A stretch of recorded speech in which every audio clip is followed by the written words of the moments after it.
Well, good morning, everyone. Morning. Morning. Are we ready for spring? Yes. Yeah. Yes. I think we're going to get it for a It's short all- period of time anyway. It's already here, the flowers and everything budding. They are indeed. Spring is here. My Bradford pears coming out of my driveway look mighty white this morning. I just hope they're able to hold on to the white, but normally this early, it's not able to do that. But I want to welcome everyone to the Nash County Board of Commissioners meeting this morning on March 4th, 2024. It is customary, been a great crowd, and I appreciate everyone being here. It is customary for us to begin our meeting with a prayer by a sitting commissioner. And during this time of prayer, you're welcome to stand and join the commissioners in this prayer. You're welcome to use it for a period to have your own prayer or a moment of silence, whatever your heart leads you to do this morning. And at this time, and then we, of course, have a pledge of allegiance to the flag. Commissioner Outlaw will lead us in that. And this morning, Sue Leggett will lead us in the invocation, and I'll turn it over to Commissioner Leggett at this time. You'll stand, please.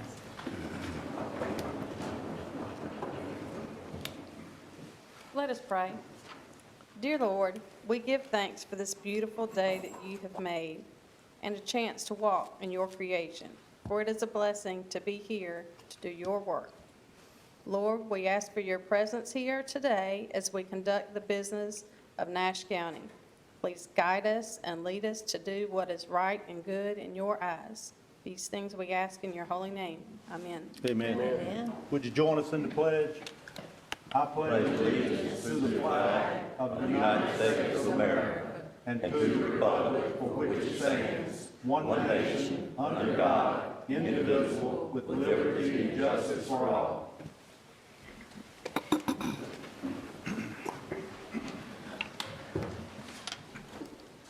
Thank you, Commissioners. The next item on the agenda, which is item number 4, is approval of the minutes for the month of February. We did have one meeting in February, our regular meeting on February the 5th, 5th, and at this time, I'd entertain a motion. If the minutes are like you like them, we can add or we can change, whatever the pleasure of the board is. I'm sure you've all reviewed those. So Offer moved. motion to approve. Seems like I have a motion by Commissioner, I'm not sure which one got first, but I'm going It to call doesn't matter. Commissioner Arrington It doesn't as a matter. motion, and Mr. Bellfield as a second. Is there any questions on that motion? Seeing none, all in Second. favor of the motion, let it be known by saying aye. Aye. Any opposed by a like sign? Minutes stand approved, and as always, Madam Clerk, we thank you for the great job that you and your staff does. The next item on the agenda is an item for public comments. It's item number 5, and if there's anyone here today that wishes to speak to the Board of Commissioners on any item that's not otherwise shown on the agenda, we do ask if it's a public hearing matter and you'll come up later that you would wait till that time. And we do have a sign-up period out front. I did have 2 people to sign up this morning, but this board is very eager to hear from our citizens. I'm going to call on the 2 people that signed up first, and then if someone didn't realize you needed to sign up, we will certainly be glad to hear from you this morning. And we like to keep the comments 3 to 5 minutes, but there again, this board loves to hear from citizens, and we're not too strict on that either, to be honest with you. But the first name that signed up is Amy Pearson, and if you would come up, state your name and address for the record, we'd be glad to hear from you this morning. Good morning, Amy. Hey, good morning. Good morning, and thank you, Commissioners, for this time. I'm Amy Pearson, and I live at 6127 Strickland Road, Bailey, and I come to you as a concerned business owner with a property in the town of Bailey that cannot be rebuilt after fire due to the Bailey sewer moratorium. And I'm not the only business owner or residential commercial or residential property owner who has these same concerns. Last week, I was in a meeting and received county statistics from the last 3 years for residential new build permits in Nash County. Southern Nash County has the largest growth, with Bailey building the most new homes with 363 permits. So Spring Hope was the third with 214, and Middlesex followed with 190. It is a known fact that the industry growth in Middlesex, just down the road from Bailey, is continuing to flourish in the Middlesex corporate center. Just last week, it was announced that the second Shell building has a new occupant, which could bring as many as 100 new employees to the area. Middlesex and Bailey, as you know, are sister towns being side by side. What do we have to offer these people coming? Certainly not restaurants for foods and entertainment or flourishing downtowns. The reason in Bailey is a sewer moratorium which stretches back this year for 21 years. No new sewer taps or new flow allowance in town has continued to stunt to town growth, which is needed with the inflow of new residents to southern Nash County. Infrastructure in southern Nash County is not ready for the growth that is here and certainly for not what's coming. I want to make sure that the entire Board of Commissioners is aware of the emergency in Bailey. Bailey holds a record on the moratorium list as next to the longest run on the length of sewer moratorium in the entire state of North Carolina, with only Elm City beating us out for the longest. How embarrassing is that? Not only for our town, but for our county. 21 years. I'm here regarding the $17 million funding recently extended to our county from the state of North Carolina for water and sewer needs.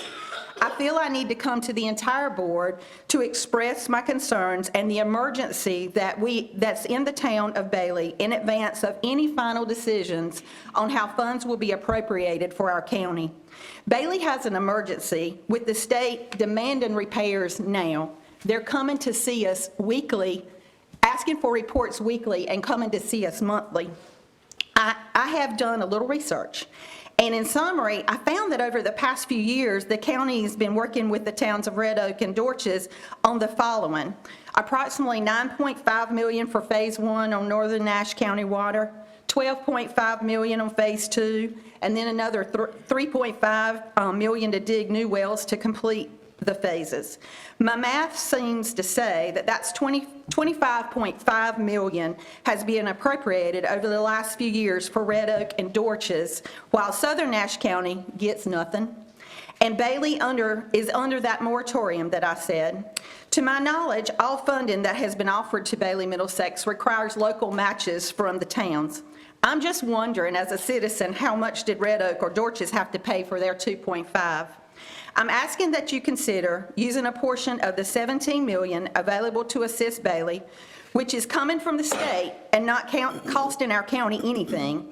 I'm asking that you consider the emergency in our county and town who has needed and deserved your help for a long time when dispersing these funds sent to us by the state from our local state representatives, Senator Barnes and Representative Chesser. I thank you so much for your time, and I ask that you make the right decision. Thank you, Ms. Pearson. The next speaker is Pam Adams. Good morning, Ms. Adams. Good morning. How are you doing? Doing good. Hope you are. I am, thank you. If you would state your name and address first for the record. Okay, my name is Pam Adams. My address is 8564 Edwards Road, Castella. And I just wanted to bring awareness of the water connection interest down Edwards Road from where it is now. I think it's maybe a half a mile from my property. And we recently have had well problems, and we're hoping that we could get interest. I've spoken to Marvin Arrington, and he's sent a letter to Jonathan Boone. And I think the letter that Jonathan had sent back to Marvin was saying if he needed to send letters out to the people on Edwards Road to see what kind of interest we could strum up to connect further down. We have 7 different properties right now that are interested in it, and a couple of lots. Anyway, in looking into doing a new well for ourselves, it's like $17,000. And the well's not completely bad, but just to maintain the well, it's going to be $6,000 to like replace the pressure tank and to put filters. And those filters have to be maintained like every couple of months. Anyway, I was just hoping maybe that we could get interest strummed up for the water connection on Edwards Road. All right, thank you for bringing that to our attention. Thank you. Sure Mr. Boone and Mr. Arrington will follow up with you on that. Is there anyone else here that wishes to speak under public comment that's not on the agenda? Sir, do you have Ruby Davis on your list? Ma'am, I do not have a Ruby Davis. What is your subject matter? I thought I was supposed to, well, the lady got my name and said, and asked what was, Oh, can I come up? Come forward, yes, ma'am, and tell us what you have on your mind. And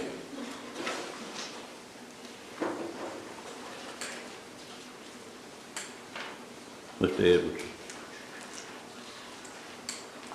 Good morning, y'all. Good morning, ma'am. What is your subject matter? Let me make sure it's not on. Sir. What is it you wish to speak about? Let me make sure it's not on the agenda. Animal control, You go right ahead.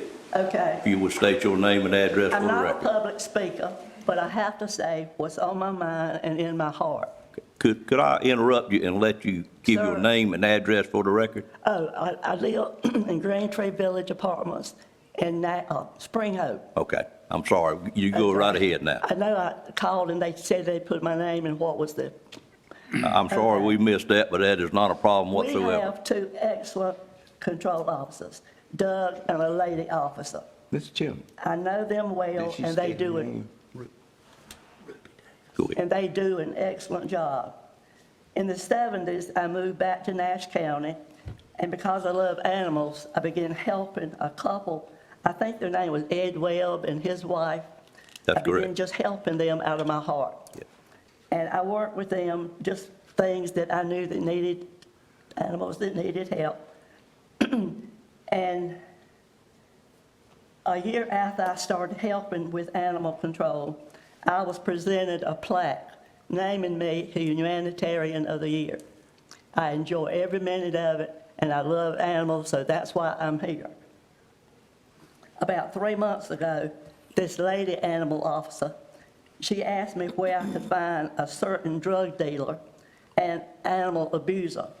I happened to know the address, I gave it to her, she went to him, and she really put it on him.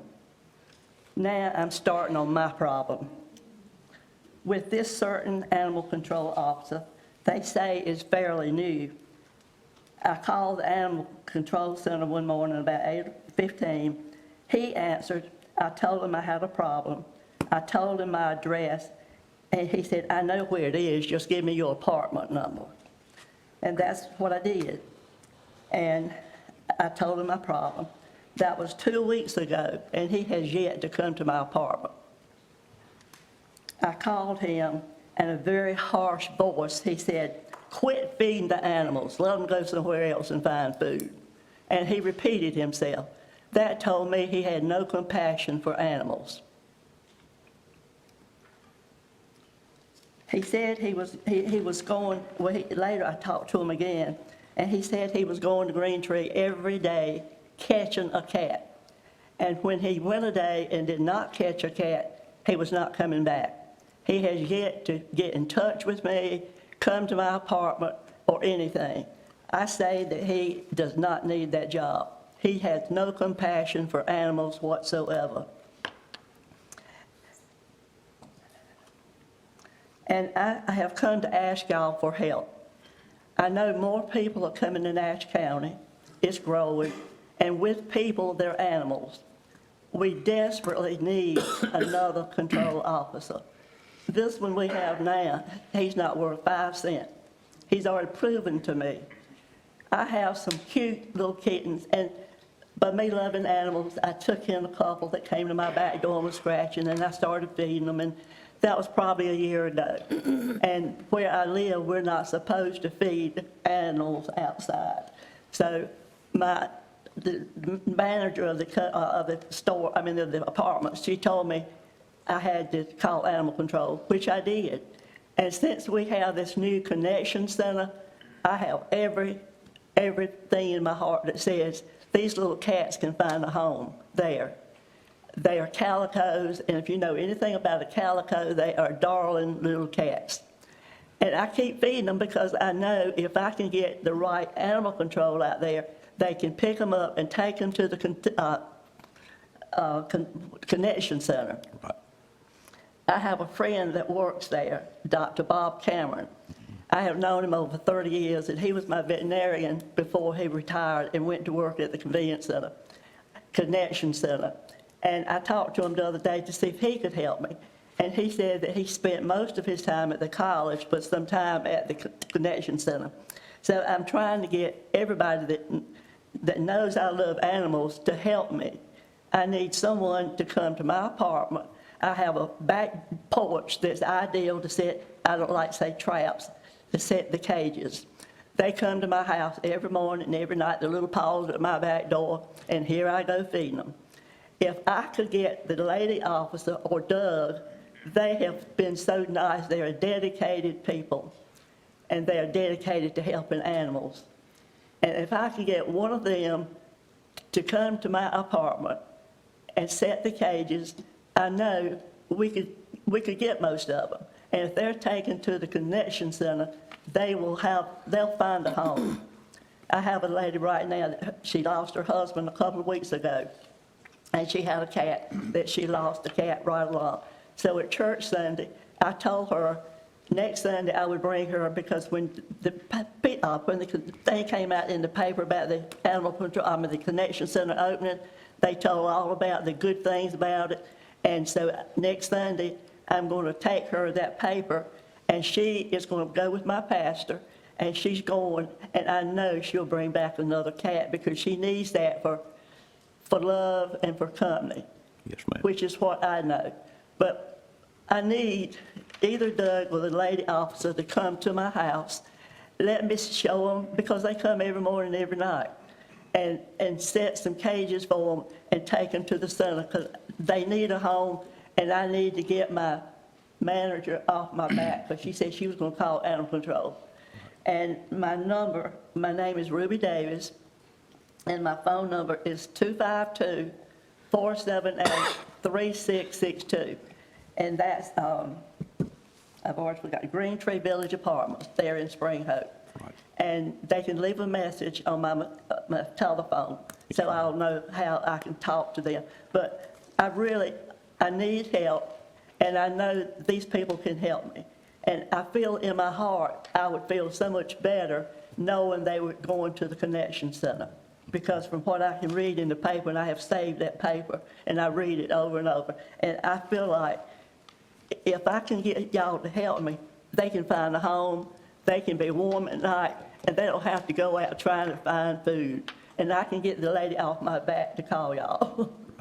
Fully And I thank y'all understood, for ma'am. listening to me, and I pray that I can get your cooperation and your help. Mr. Boone, would you walk with her back to her seat? Would you give this to them after the meeting? Mr. Chairman, Give me just a minute here. I might need some help getting out of here. We got some right there for you. Oh, you knew that old lady needed. This is my pocketbook. I have a problem with my balance. I'm 18 years old. 18. 43 speakers this morning, something I didn't say first. It is customary for us not to comment on what is brought to us at the meeting. What I will assure you is that you will hear from a staff member, and it will be in a very, very timely manner. I see all of our staff writing notes as they were speaking, and like Ms. Davis's problem, I'm sure she'll be getting a phone call before the day's gone. And rather than us, as elected officials, sitting here saying something that may not be totally correct, because we got staff that keeps us straight, we'd rather have the staff to contact you, and then the staff is in charge of reporting back to the commissioners how they handled each item. So don't think we're not listening to you. We are listening to you, and you will hear from the staff, and then the board will be giving an update on that. You asked for the floor, Ms. Wilkins. I didn't have any question for Ms. Davis, but I wanted her to let the county manager know if she had a name for that animal control officer she spoke to on the phone, but since you said they would call her, I'm assuming they will get the name of who she spoke to. I'm certain they already know, Ben, there's not many of those who were spoken to, but we're going to let management handle that. If that's okay with you, ma'am. Thank you. Thank you. All right, anyone else wish to speak this morning that didn't sign up?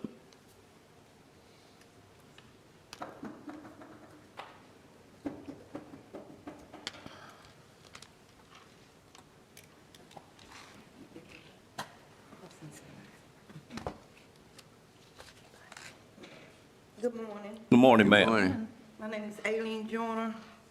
I don't know if I'm speaking in the right term, right spot of what, because I never did this before. Give us your address before you start, Mr. Warren. 4278 West Hornchurch Road, on the rezoning Okay, of Strickland Road and Hornchurch Road. right. What I'm going to ask you to do, that is an item on the agenda. Mr. Tyson, is that correct? We will have a public hearing on that in just a few minutes, and that would be the time for you to speak on that. Oh, okay, all right. I told you I didn't know what I was doing. Well, you're fine, ma'am. It's better be safe than sorry. But thank you for being here this morning. Anyone else? If not, we're going to move on then, and item number 6 on the agenda this morning is the State of the County address that Nash County tries to do each year. And if you'll bear with me, I will move over to the podium, and I will do this as quickly as I can. There was a lot of good things going on this year, but I know your time is valuable, and we'll breeze through the good stuff just as quick as we can.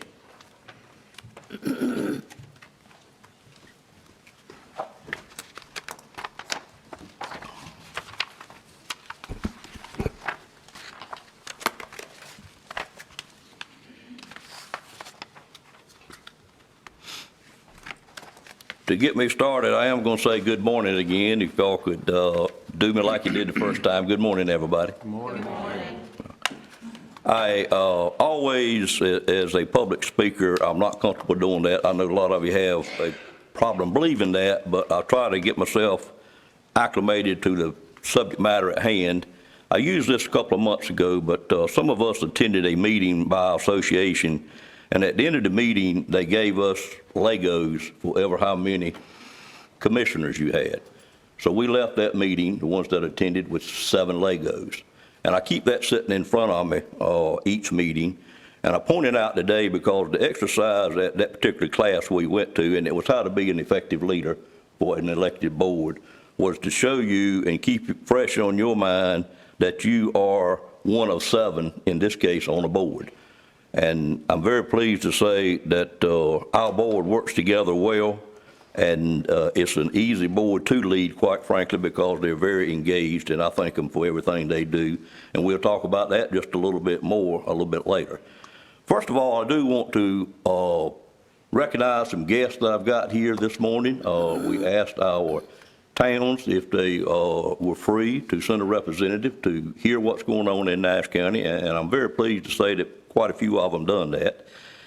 And I'm sure I'm going to miss someone, so at the end, of course, I'm going to ask, is anyone else here?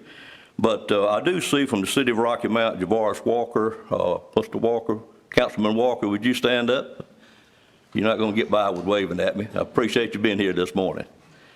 The town of Bailey, I know Mayor Owen Strickland is here, and what I'm going to do for the mayors, Owen, if you would stand up and introduce any other elected officials that you have with you.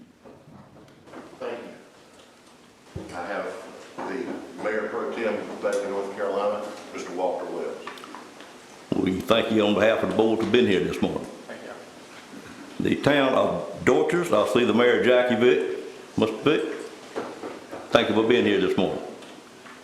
The town of Nashville, Brenda Brown, there you are. I didn't see you come in.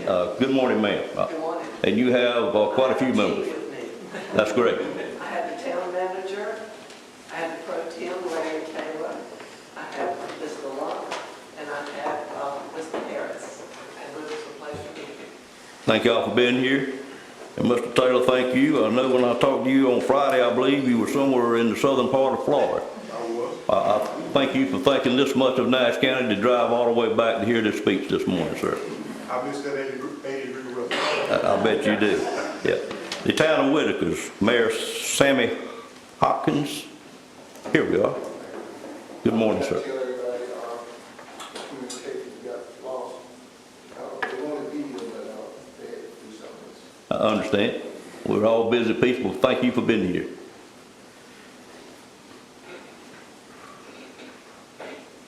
Middlesex, Lou Harvey, I saw you come in. Mayor of Middlesex, Lou Harvey.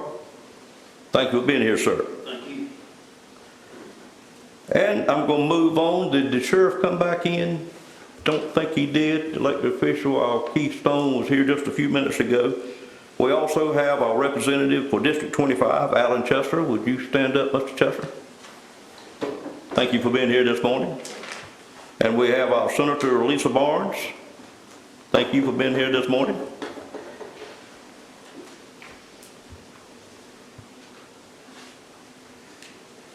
Did I miss any elected officials? Well, I certainly appreciate every one of you being here, and I couldn't move on without asking my biggest fan to stand up and let me introduce her, my mother-in-law, Florence Latham, in Carolina Blue right here, if you don't mind standing up. She's 81 years old and took the time this morning to come out and hear her son-in-law make a mess or something probably, but we're going to try not to do that. I'm very fortunate to have a great mother-in-law that came along with the picking of her daughter as a wife 30 years ago. But I sure appreciate everyone being here.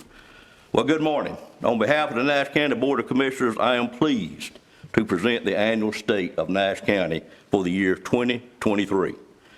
2023 was a great year for the people in Nash County, and it was another year filled with impressive growth, great accomplishments, as well as some challenges, of course.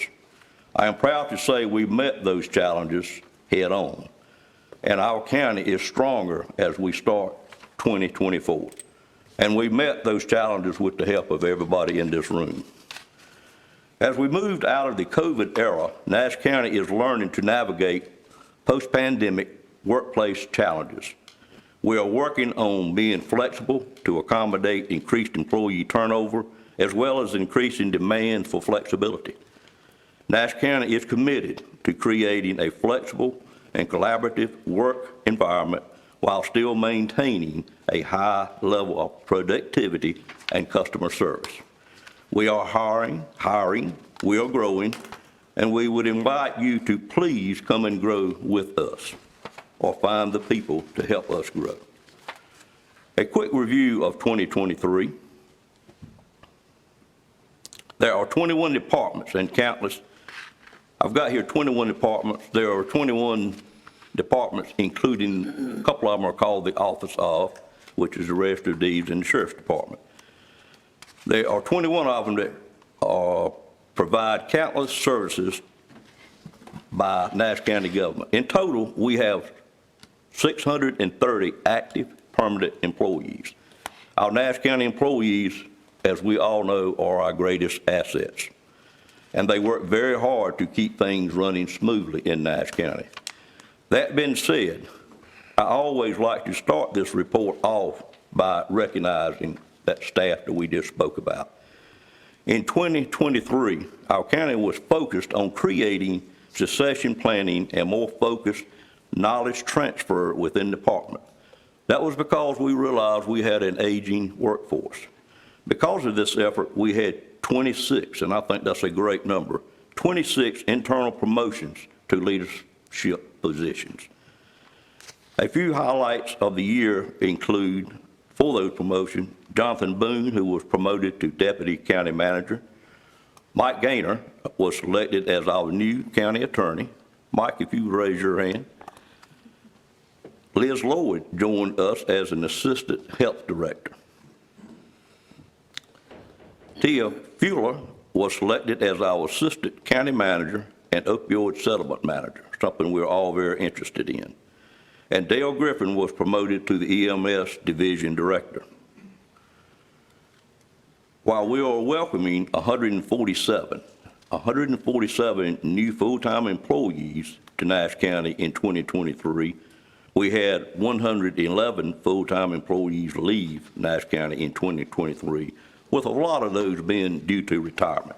But it is a net gain of 36 employees that we made, and I'm not sure what kind of industry everyone in the room is in, but we all know how valuable the employees are now and how valuable it is to find good employees. Nash County is proud that we have retained employees committed to serving the county. Last year, or actually for last year, but we did it in January with our service awards, we recognized a number of employees that had 5 or year service to Nash County, with the longest one having 45 years, if you can believe that. But all total, those employees that we recognized accounted to a total accumulation of 1,120 years serving Nash County. We also had 17 employees that retired last year that had 20-plus years of service.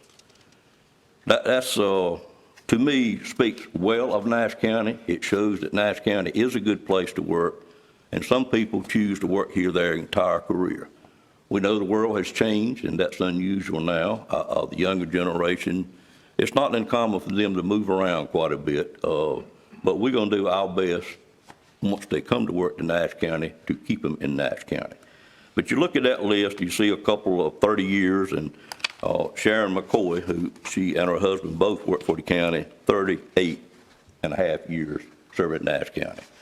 That doesn't happen many, but there are many on that list, and we appreciate every one of them, and we hope they enjoy their retirement. The manager and the Board of Commissioners want to ensure that Nash County is a great place to work and to live. Because of that, we updated 3 personnel policies to modernize our county policies. First one was new paid personnel time off, PTO policy, was approved effective January 7th. I'm not going to go into details on these, but I can promise you our employees know what those details are. Number 2 was an updated travel and meal policy effective September the 15th in 2023. And a big one we did right at the end of the year, December the 4th, was to recruit additional employees. Our sick leave transfer policy was updated to allow unlimited sick leave to be transferred to the county when you were coming here after serving in another area and had accumulated quite a bit of sick leave. That up to that time, we would only let you bring a certain number of those hours with you. So to sum that up, anything anybody in the room could do to help us fill the voids that we have, or the employees that we need, we'd certainly like to hear from you. Moving on to our financial condition, which we're always very proud to present. Our fund balance at the end of 2023 was $53,777,000. Of course, there's really the number that you need to pay attention to is the unassigned fund balance, and it was almost $24 million. And that sounds like a lot of money, $24 million, but believe me, if for some reason we were in a natural disaster, that money gets gone very quickly. That's, the Board of Commissioners has adopted a policy of what we will not let the unassigned fund balance drop below, and that's a little above that, but it's not a great deal above that. I hear a lot, as our board does, about us having such a large fund balance, but to run an organization like this after a flood or tornadoes or whatever we may have, it takes a lot of money to get through before those reimbursements start coming back. Our balance, our policies and the way we spend our money is very, very balanced. You'll see that education gets 24.6% of our expenditures, human services gets 23.3%, and public safety gets 27.3%. So a total of what we have in our budget each year, 75.2% goes to those 3 key items. And it is our goal to keep those reasonably balanced. They are all certainly important, and this past year, a lot of emphasis has been put on public safety, and that may be why you see that has creeped up just a little bit. They actually switch positions from year to year since we've been doing this report. Moving to the next item is our current tax rate collection, and this number is actually astounding to this Board of Commissioners, and we know that we have a great staff that gets it to this point. But we collected 99.23% in 2023 of the taxes, property tax that was owed to Nash County. I don't think you will find another county that can say that. There may be another one, I didn't research that, but we seem to find some way to go up a little bit more. The previous year was 99.09. I've said each year that we can't keep doing this, but believe me, we have kept doing this. And on behalf of the people that work in our tax department, a great thank you to those employees and what they do every day, and the management staff that helps lead that charge. The tax rate is still 67 cents. It has been that for 15 years. I'm going to disagree with the figure I got before me. I think it's actually 15 years, but 15 years for the same tax rate that this board is committed to. We work very hard to keep that tax rate the same. And at the same time, we have accomplished so much in that 15 years that we'll show you on another slide in just a moment. We were very fortunate to have property tax increase by growth. We had a 5% increase in growth over 2023 from 2022, and that amounted to almost $3 million in growth. And our sales tax, I'm very pleased to say, grew just a little bit more than 10% for that same time period. And that was about $2.3 million. And of course, I say of course, it's not easy to do, but Nash County received another clean audit with no findings from the audit firm of Thomas Price Scott and Adams. That shows you we have a great finance office and a great finance leader as well. As we all know and probably have heard, this year is a reval year for Nash County. We were asked to move our reval out. We really weren't asked. We were told to move it up to 7 years rather than 8 years by the state of North Carolina because our values had grown so much that we were out of sync with what the true worth of each property was. And I'm going to pause just a moment and let you see a reval video that our staff put together, our great communication staff, that will explain how reval works. But there's only 3 of us on the board, if I'm not mistaken, the 3 right here, Commissioner Outlaw, Commissioner Belfield, and myself, that have been through a reval before. Commissioner Belfield and I have been through 2. And we haven't had the pleasure of dealing with very positive numbers before. 7 years ago when we had a reval, we had no growth whatsoever. And that made it very hard to move through the next 7 years. But we were very fortunate, very lucky that the economy changed and we had a lot of growth to help us get through that period of time at the same tax rate. I'm going to pause right there and ask that the video be shown at this time. And it's a great video. If you can use it anywhere in your civic organization, we'd be glad to share it to you. It will be put on the webpage.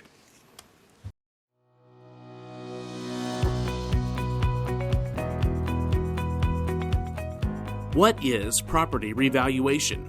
Property revaluation, also known as reassessment, is the process of updating the assessed value of properties within a jurisdiction for the purpose of determining property taxes.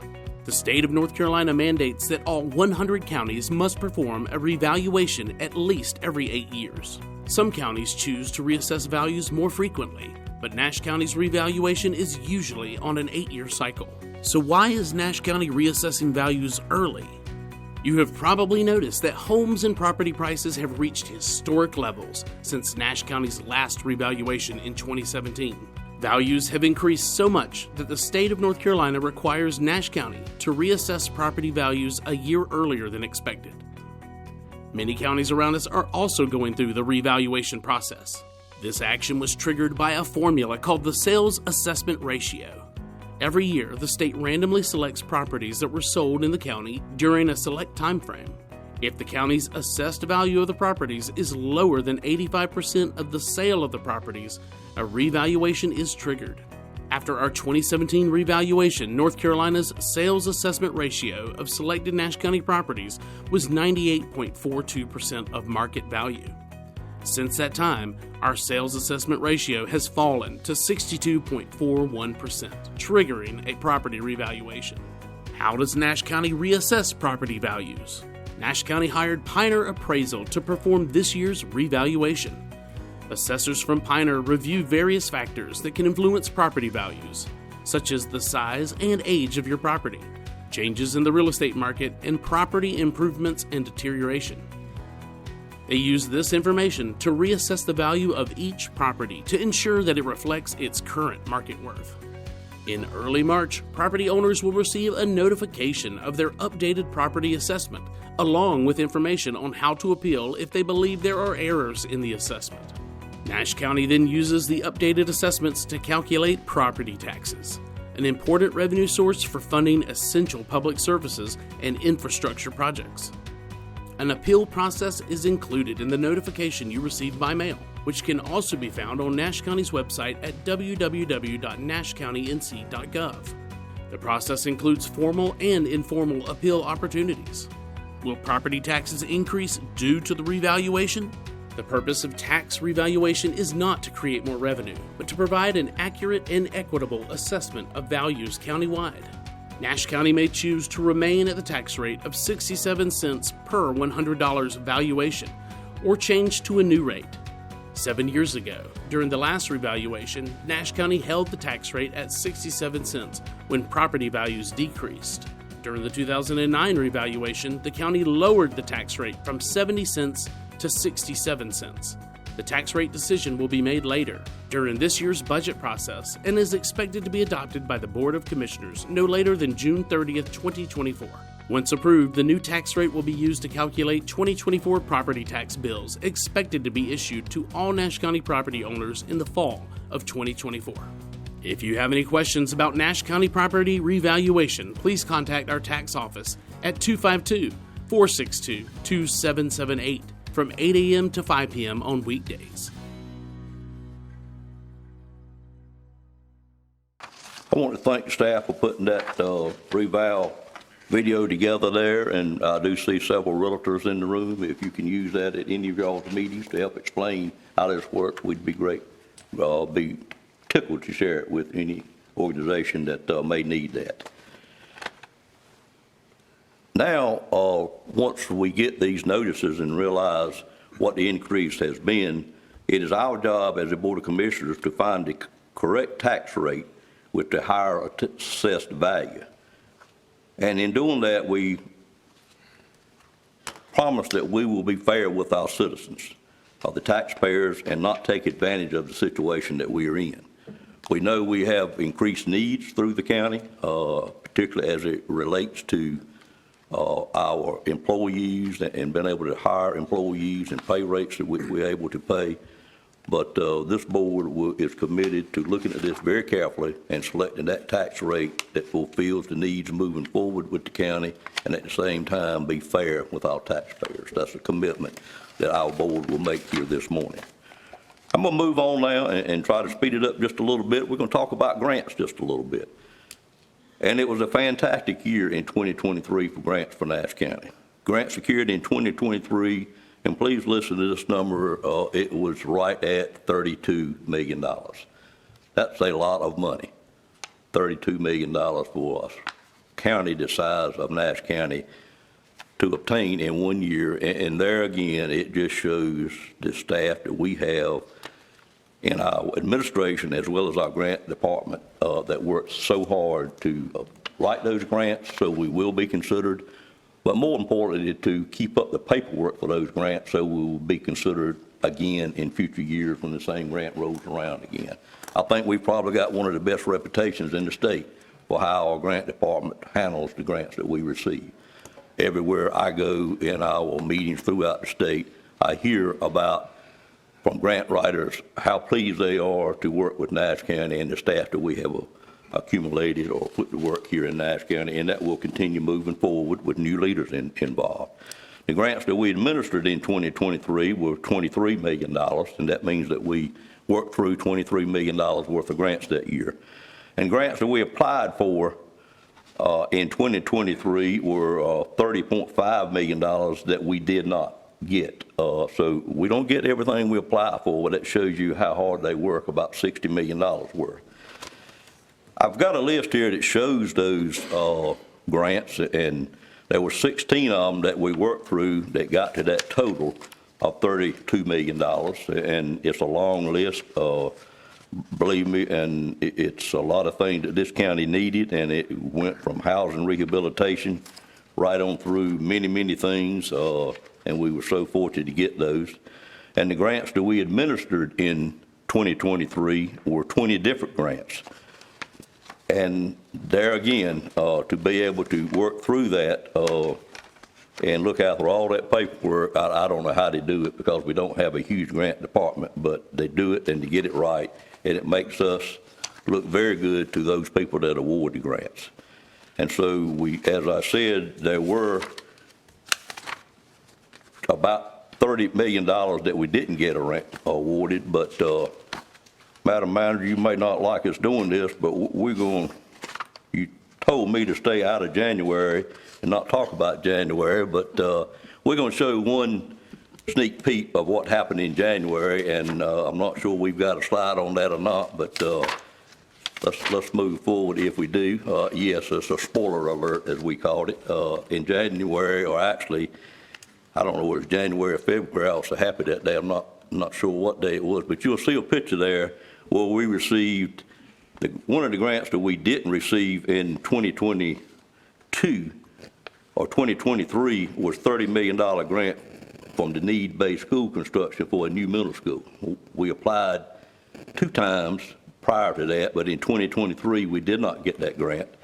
But believe me, it was actually a blessing that we didn't get that grant. We applied for $30 million that particular year. We came back the next time and applied because the numbers had changed for $40 million in 2024. It was actually awarded. And so that's a picture of us getting a check for $40 million to build a new Southern Nash Middle School down in Southern Nash County. And I do want to thank Senator Barnes, if you don't mind standing up again, who had a great part to do with that. She worked with the Department of Public Instructions to help us get that grant.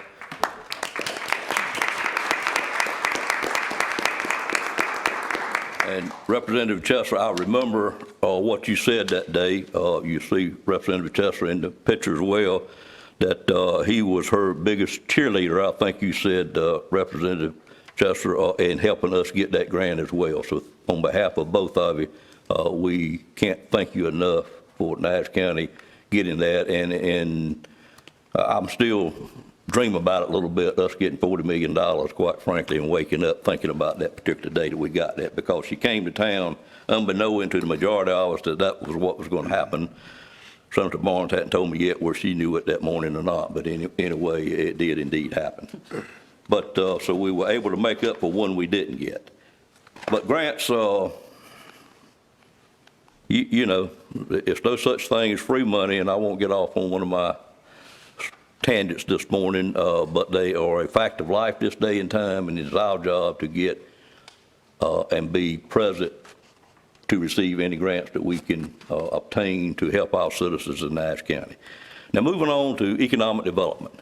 This is something that we are very, very proud of. And 2023 has been a phenomenal year for growth and economic development for our county.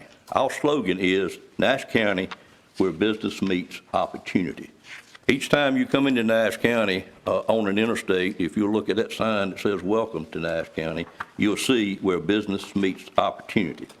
If I remember right, I think that slogan, we had a contest one time a number of years ago to come up with a slogan, and I believe our assistant county manager at that time, Rosemary Dorsey, actually won that particular contest, and we thank her today.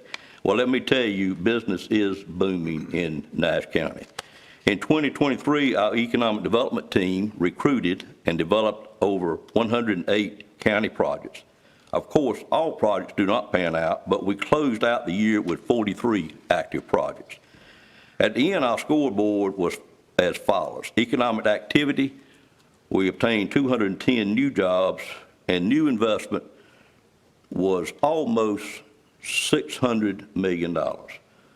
Now, that is the biggest way this Board of Commissioners can keep our tax rate low, is to continue to recruit new industries that bring large investments to Nash County. Now, granted, if you see this list, the majority of this list was by an existing industry, which we spend every day trying to do what we can to provide their needs. It was Consolidated Diesel.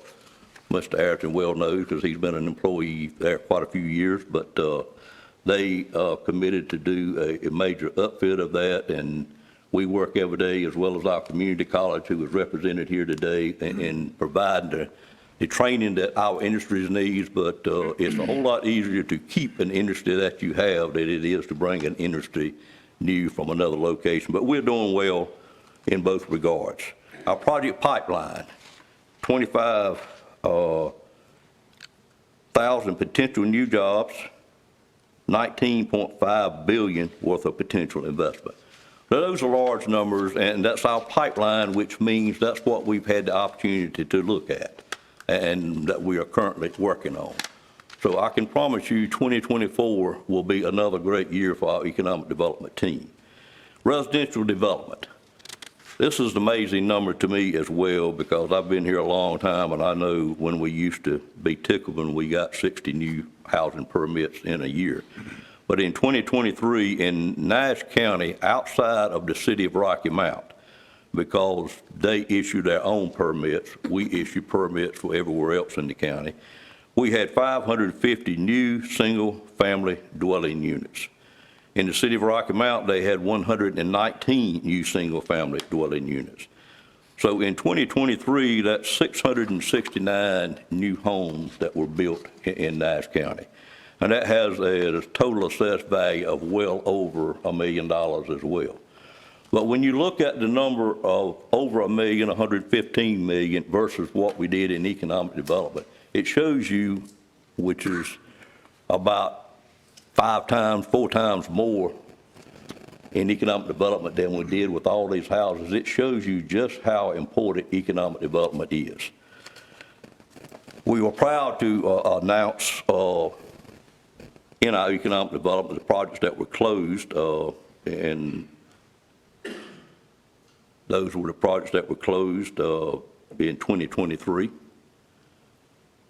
And then we'll move on to our beliefs in industrial parks. Nash County continues its aggressive and successful approach to developing industrial parks and shell buildings. That shows you some of our shell buildings, some of our industrial parks. Middlesex Corporate Park, which we have worked hand in hand with the town of Middlesex for quite a few years now. And I certainly appreciate the mayor down there, Lou Harvey, who has been there the whole time on this particular project that we've worked on. And Lou, I don't know how many meetings we've had on this, but it's been a number over the last 6 or 7 years. But we completed the number 2 shell building down there in that park, which is 62,500 square feet. And it has recently been sold to GXP, which is a storage of life science products. And it's going to create 70 jobs and over $80 million investments. A road and sewer expansion is going on there also that we received quite a bit of grant money for, and also put money in it. It is currently under construction that will complete the infrastructure for the whole part there. The Whitaker's Business and Industrial Center. We have a couple of tracks left down there, but on the south track, which is on the side of 48 where the City of Rocky Mount water tank is currently located, we have under contract. A developer is going to build a 400,000 speculative building there. And it's nice when you can have a part that a developer is willing to go in and let them build a shell building where we don't have to put county funds out. And so that's what's happening there, and it should be started very soon.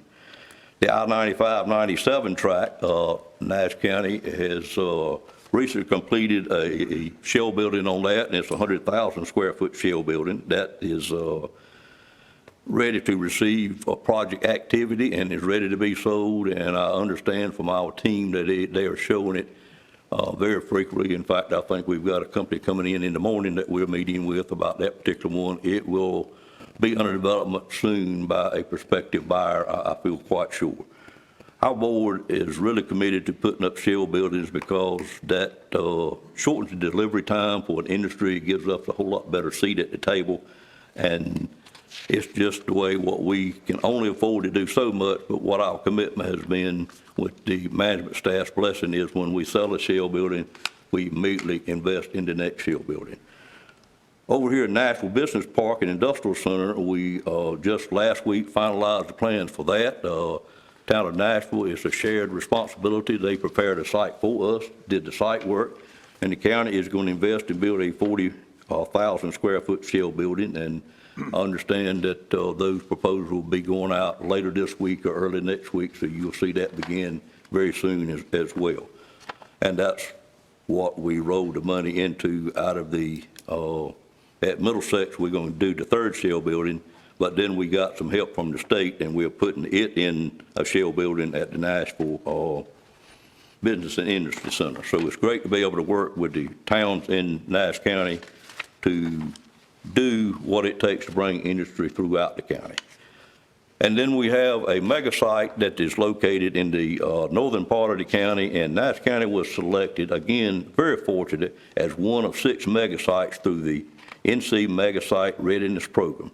We're looking forward to developing this particular project. It will be a long-term project, of course, but it is going to be somewhere between 1,300 and 1,700 acres located on the northern part of the county. And again, we were just very fortunate to get picked to be one of 6 in the whole state of North Carolina that the state is going to be providing quite a bit of funding for to develop those states. And again, develop that site. And again, thank you for our local representatives for putting the funding in the budget to make that possible. So as you see, economic development is certainly on a roll in Nash County. We got the people in place that do a great job, and we just expect more to come, and that is what helps us keep our tax rate low. I'm going to move on and try to keep speeding it up, but capital projects. There again is something that this board is very, very proud of what we're able to do at the cost we're able to do it with, and to be able to maintain that tax rate.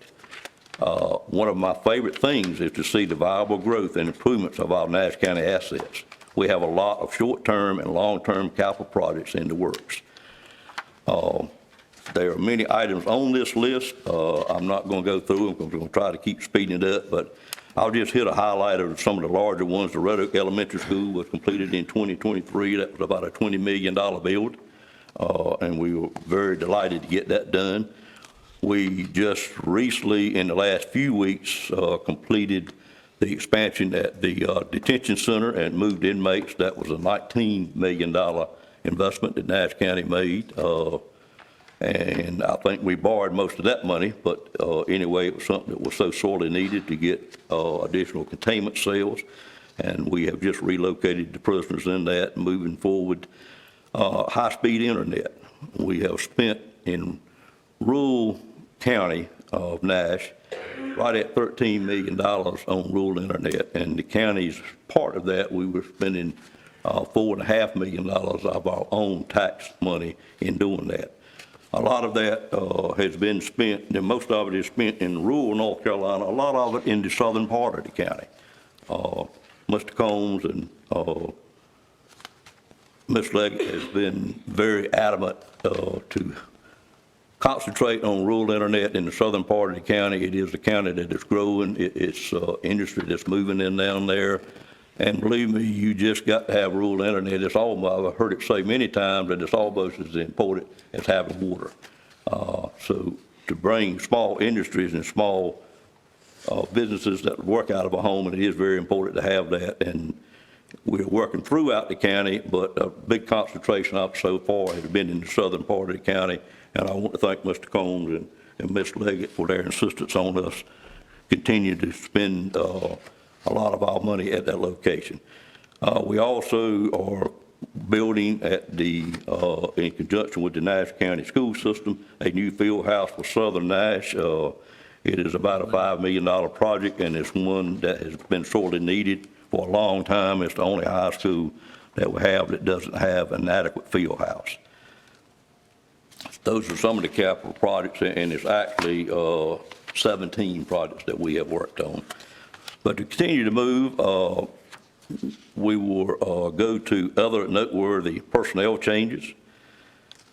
In 2023, our Superior Court Judge, Quentin Sumner, retired after 47 years of service to the North Carolina legal profession. We honored him and hung his portrait in the new Superior Courtroom. I know Quentin Sumner has joined us a few times recently. I don't see him here this morning. I wish he was here so we could recognize him for that. Our new Superior Court Judge, Tim Wilson, was sworn in during 2023, and he is the new Superior Court Judge for Nash County. Tequila Robertson Austin was named the new Director of the Brownsville Memorial Library, a change over there as well. And Jarrett Moss was named the Rocky Mount Regional Airport Director during 2023 when the director we had went into another field or in the private sector to work. So those are some of the things that happened in Nash County in 2023. Significant actions. Opioid settlement funds. Nash County held its first opioid settlement fund public input meeting concerning the county share of the federal opioid settlement funds. Nash County will receive right at $10 million, $9.8 million over the course of the next 18 years to address opioid problems or epidemic in our community. Members of the community came to learn about the funds and share their opinions on how money is to be used.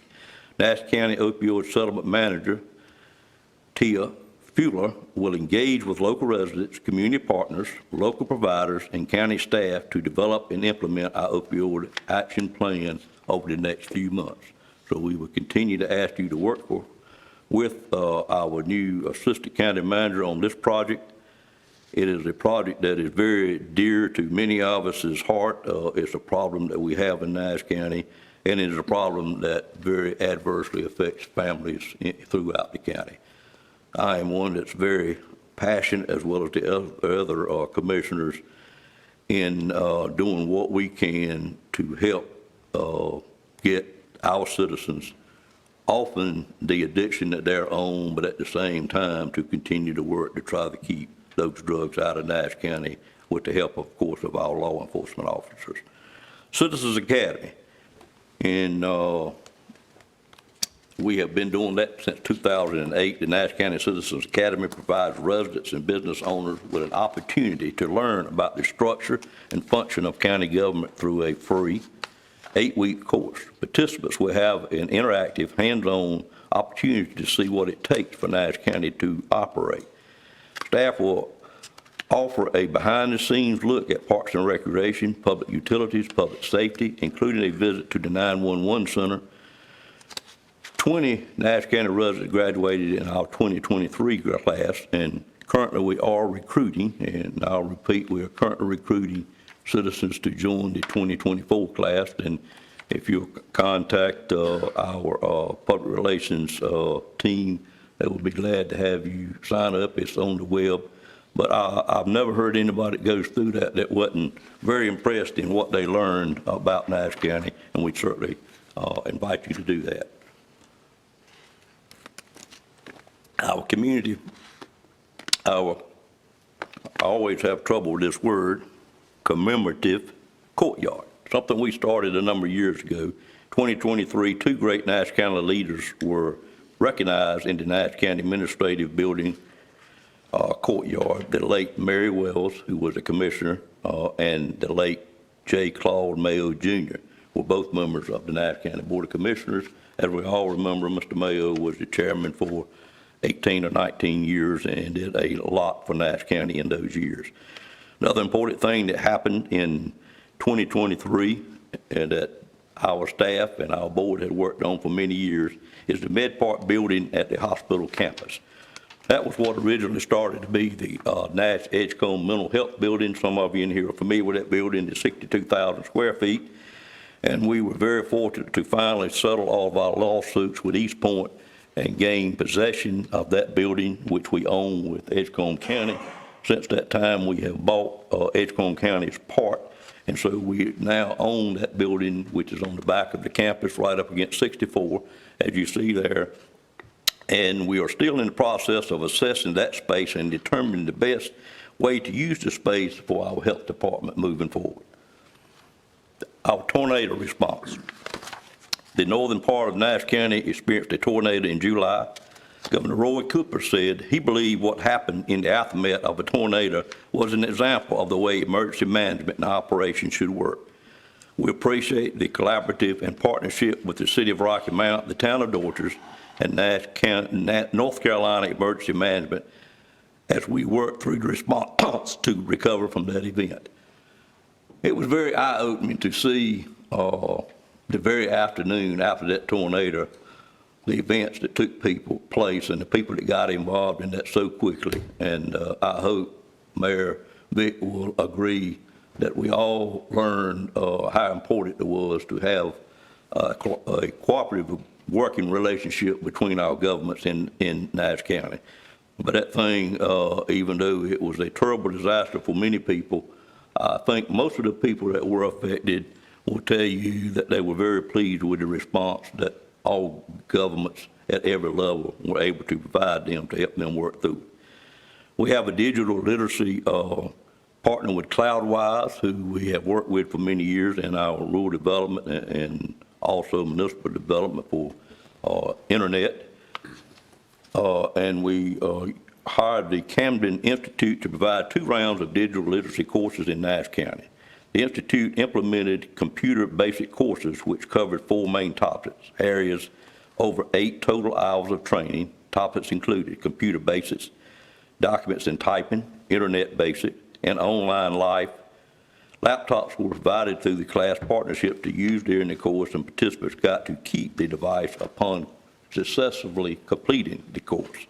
The first digital literacy course had 9 graduates, and the second one had 12 graduates. We hope to be doing that more in the future. Parks and Recreation has always shined in Nash County. Our Parks and Recreation Department stays busy year-round, offering an assortment of youth activities and adult activities, programs, and a host of campus events. 2023 was our biggest year as far as program participants. A popular event is our annual daughter dance. Last year we had 359 daddy-daughter to attend that event. That has grown every year, and I wished I was back that age, and my daughter was back that age, so I could attend it. I did attend one during that period of time by another organization, but it is a beautiful sight to see the videos that are produced through that, and if you would share that throughout the county. I don't know that we have reached our max yet. It seems like we may have this year, I'm not sure. Traveling tournaments, Nash County Parks and Recreation hosted 16 travel baseball/softball tournaments in 2023. That brought a total of 670 teams to Nash County. These tournaments assisted with several positive impacts on economic development in the county, such as increased revenue for local businesses, increased tax revenue, and job creation. The Nash County Senior Center celebrates aging, supports independence of our community, and addresses the needs of the complete individual by offering information, referrals, and access to continued growth and development. In 2023, our senior centers served 1,760, and that's members in the period of a year, 1,760 seniors. The most attended program in Nash was the Exercise to the Beat, which you see up in the top right-hand corner.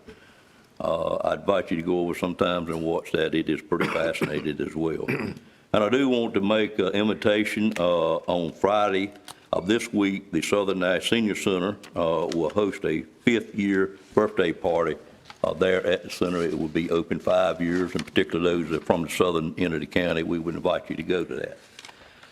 During last year, the Spring Hope Public Library relocated to the Spalding Family Resource Center. Now, around town partnerships. Partnerships, as I said a while ago, are very important.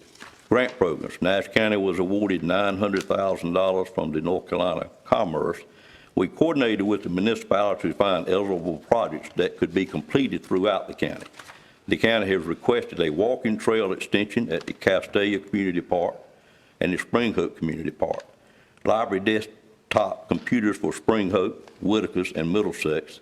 Fire department supplies for the fire departments of Castalia, Middlesex, and Sharpsburg, and upgrades to the Sharpsburg Senior Center itself. Those are just grants that we received that we are able to share throughout the county. Housing repair program. Nash County coordinates its municipalities to advertise for housing repair programs. In addition to homes located in the incorporated area, Nash County completes home repair projects on homes in the towns of Middlesex, Castalia, Dorchester, Nashville, and the city of Rocky Mount. Homes in the municipalities that began under contract for home repair programs in 2023 included homes located in the town of Nashville and Spring Oak.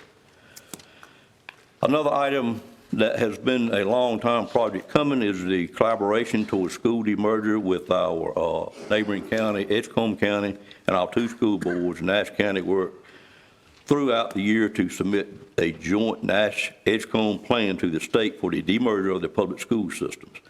Plans were successfully submitted by the due date, and our school systems are moving forward with the logistics of making those plans a reality.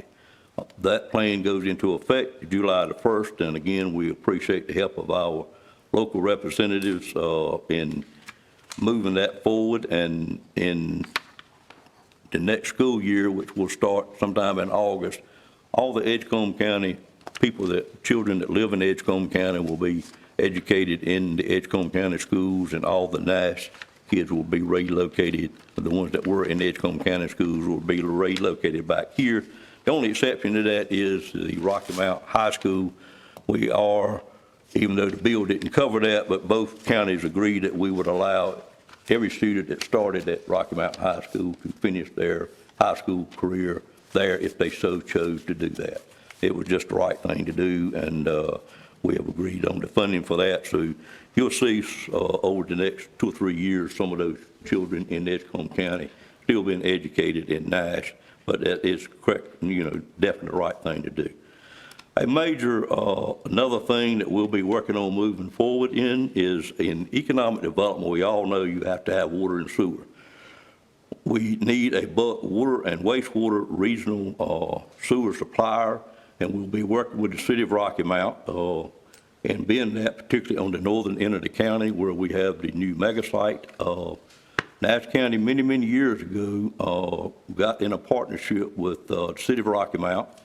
And actually, if my memory serves me right, because I actually worked for the city at that time, we invested about 25% or paid for about 25% of the local share of the wastewater treatment plant, knowing that over the years we would be needing to get bulk sewer treatment from the city of Rocky Mount, as well as water. And so we're beginning those talks, and I'm sure they will be very successful in doing that, because to develop that mega site, we must have the city of Rocky Mount as our partner in moving forward with that. That's the good stuff, and we're going to talk just a little bit about our challenges as well. Nash County experienced a challenging 2023 beginning this year, and I'm sure the realtors in the room and any attorneys will know this, with an electronic record system that went down within the Register of Deeds office. Our citizens worked with us through this frustrating time, and we thank the citizens, realtors, and attorneys who were most impacted for their patience in working through that.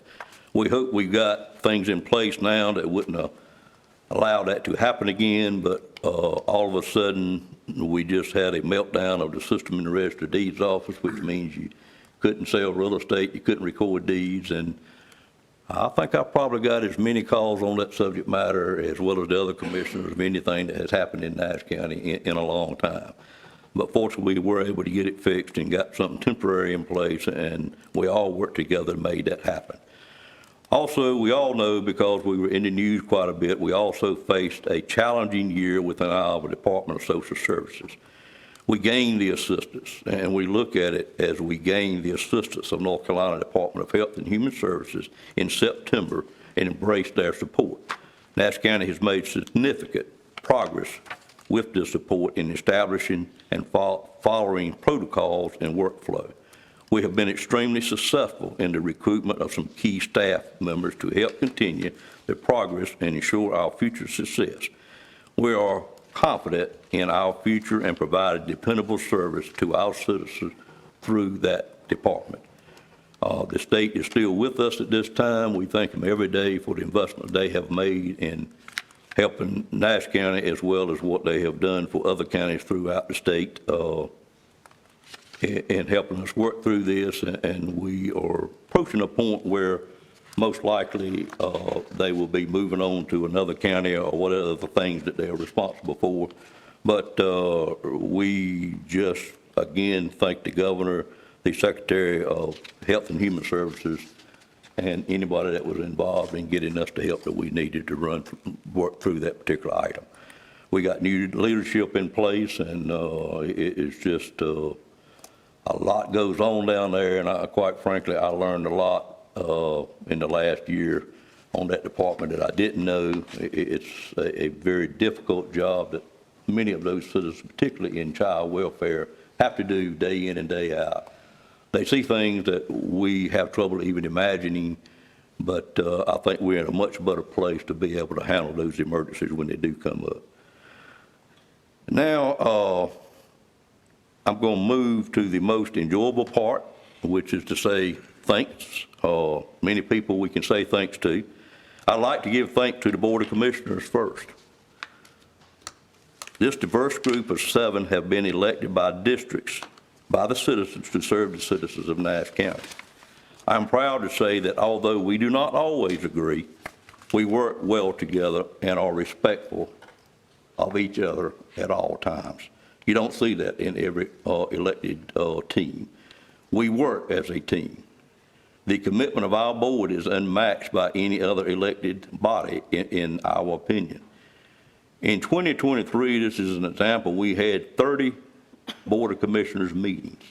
All commissioners were present at every meeting, with the exception of one meeting in which one commissioner had an excused absence for a medical illness. That is an attendance rate of 99.52%. I just know that you won't find it in another elected board that can have an attendance rate that, and on behalf of you elected me as your chair, I certainly appreciate the commitment that each one of you make. Another huge thank goes out to all of our Nash County employees. As I said before, our employees, the county is certainly the county's greatest asset, and more so today than they have ever been. The Board of Commissioners and myself included recognize the talent and commitment of our employees. We know your jobs are not easy. We want to commend you for your dedicated service to this community and the people that live in this community. I did add a special thanks to the report, and it's a heartfelt appreciation that goes out to our volunteer firemen in Nash County. These brave men and women risk their own safety to protect our homes and our lives without any financial compensation. By volunteering, you do so much for our county. I asked to get the number, and there are astounding number. There are 450 volunteer firemen in Nash County in 18 departments. I'd like to just pause right there and ask people in the audits and our board to give those 450 volunteer firemen a round of applause.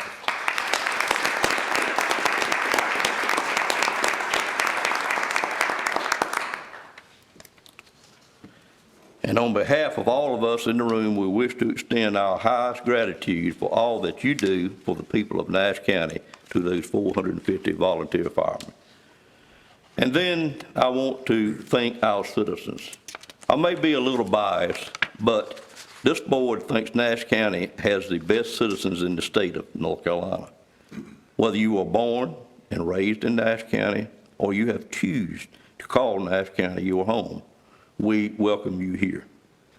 And on behalf of the Nash County Board of Commissioners, we again thank you for being here this morning. I realize this was a little lengthy, but there's a lot of good things going on in Nash County, and I'm going to be quiet because y'all tired of hearing me talk, and ask any board member if they have anything they wish to add to their experience in 2023 for Nash County. Any board member? Mr. Belfield? Yes, sir. A great report, and we have accomplished a lot of things, but we still have some challenges, and one of those that I see is in the area of agricultural production, as well as agricultural industry. And also, I see us doing a little bit more work on affordable housing, where we do it with the municipalities or we do it out in the rural areas as Nash County. And I think about this water supply. Yes, sir. There's so many chemicals being used and disposed of illegal, and it gets into the aquifers in the ground. And to me, I see us maybe looking at, of course, the state would have to approve it, but where we need to build a reservoir for a water supply. Or it could be a cooperation with some other counties working it together, like Kerr Lake and Kerr Dam, for a good water supply, because our water supply that's coming from wells with contamination getting into the aquifers could end up being a problem if we don't. And I think the whole country need to be taking a good look at that, and I know North Carolina should. And we can be a part of it. And we can be the catalyst to get it started. Okay. Thank you, Mr. Belfield. We are fortunate in that regard that we do have the city of Rocky Mount, who has quite a bit of capacity left in their reservoir. We have an interconnectivity with the city and county of Wilson, who has a very large reservoir. And we have interconnectivity with many of our towns, of course, including Nashville, Castalia, Dorchester, Red Oak, the town of Bailey, and probably several more, Whitakers, for instance. But you're right that we need to look way ahead and see what our water needs as well as our wastewater needs are moving forward. Other comments for commissioners? Well, the population Yes, sir. for North Carolina by 2050 is going to increase. It's one of the fastest moving states in population now. Yes, sir. It's very, very attractive. People want to live here and want to come here and go to work. So I think we need to, as well as the state, the county too. So we're getting spillover right now from the Research Triangle in the southern part of the county. We are indeed. Other comments? Mr. Chairman? Yes, ma'am. I just want to say I want the public to know a lot goes on behind the scenes before us seven get everything. And I commend the leadership of our chairman on this board, his integrity. And no, we have not always seen eye to eye. And he and I have had conversations I would never repeat. But his leadership, he has always involved all of us, and when it comes down to it, it's seven of us that make a decision. He does not make it alone. And Mr. Chairman, I appreciate your leadership and the leadership of our staff. Thank you very much, Commissioner Wilkins. Other comments? Well, I'll tell you what I'd like to do, just call for about a 5-minute recess if I could, give us a chance to get this out of the way, the staff if we could, and we'll be back in about 5 minutes and start our public hearings. They're going to be a little lengthy and may need a restroom break, so I'll just ask for a 5-minute recess and invite every one of you to stay and see what government really does do as we move through the rest of our agenda. Thank y'all. I appreciate y'all sticking with us. It took me a little longer to do that than it was supposed to. What do we say, 23 minutes, and we didn't quite make that, but I'm going to take the blame for that. But it was a lot to go through. But we are now on item number 7, which is a public hearing on conditional rezoning request CX 240202, 3430 Eastern Avenue. And I'll call on Mr. Tyson this time, who's normally standing up there, and he is, to make the presentation. Good morning, sir. Good morning. This is the first of 3 conditional rezoning public hearings on the board's agenda this morning. The subject property is outlined in red on the aerial photograph on the left side of your screen and the zoning map on the right-hand side of your screen. This is a 3.67 acre lot owned by JSR Partners Incorporated. It's located at 3430 Eastern Avenue. It's in the R20 Medium Density Residential Zoning District, as you can see from the strip of light green colored zoning on the right-hand side map. This property is located between the town of Nashville to the west, which would be off to the left of the map, and the city of Rocky Mount to the east, which would be off to the right-hand side of the map. Site currently includes an existing residential dwelling served by an on-site well and septic system.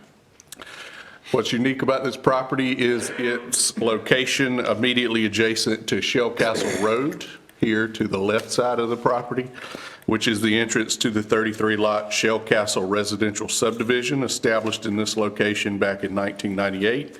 And that subdivision extends north all the way back to the US Highway 64 bypass. This rezoning request that's before the board this morning has come before the Technical Review Committee 3 times, the Planning Board 2 times, and Commissioner Outlaw and myself facilitated an informal community meeting between the applicants and the residents of the Shell Castle subdivision back at the end of January. Each time we've had a meeting, the applicants have revised and evolved their request to the form that it is before you today. This is a request to rezone the subject property to OICZ, Office and Institutional Conditional Zone. And office and institutional is our least intensive commercial zoning district found in our ordinance.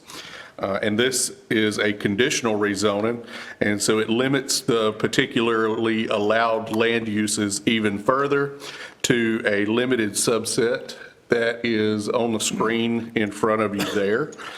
Because it is not too long, I do want to, if you indulge me for just a moment, read through those.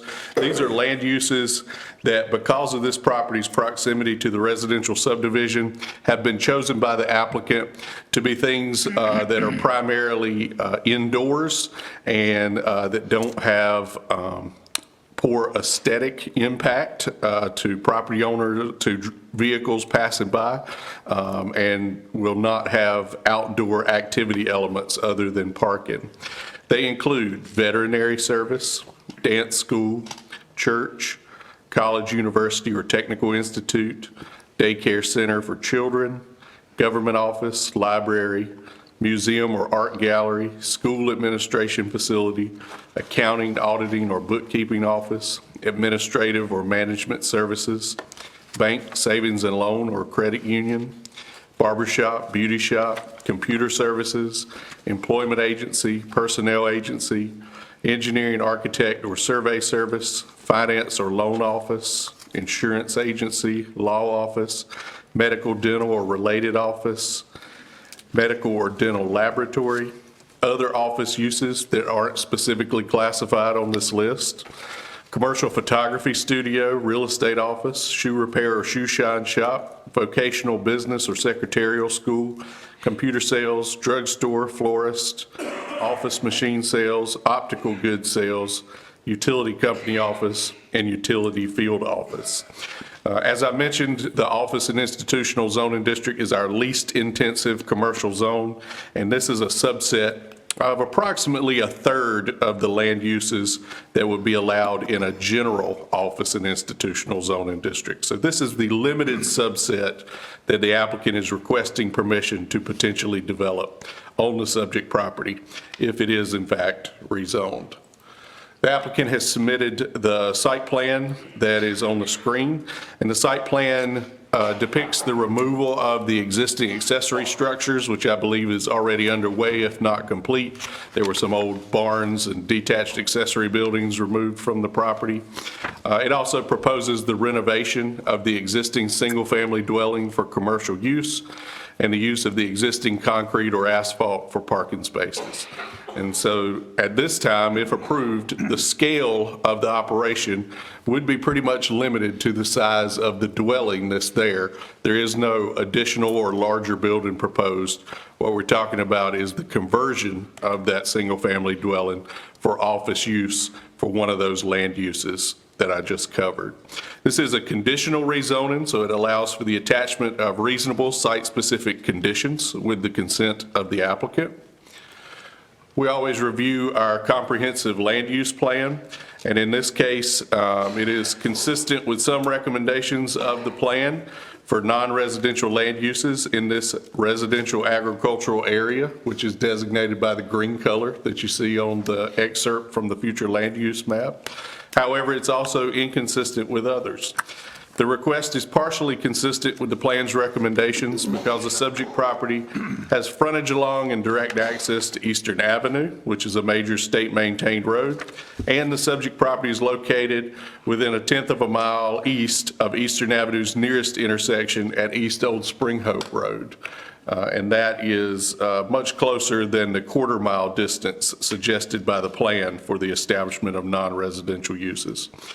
However, what really holds back the request or really points to a conditional rezoning being a better fit for this property than a general rezoning is the close proximity of the subject property to the immediately adjacent existing homes of the Shell Castle subdivision.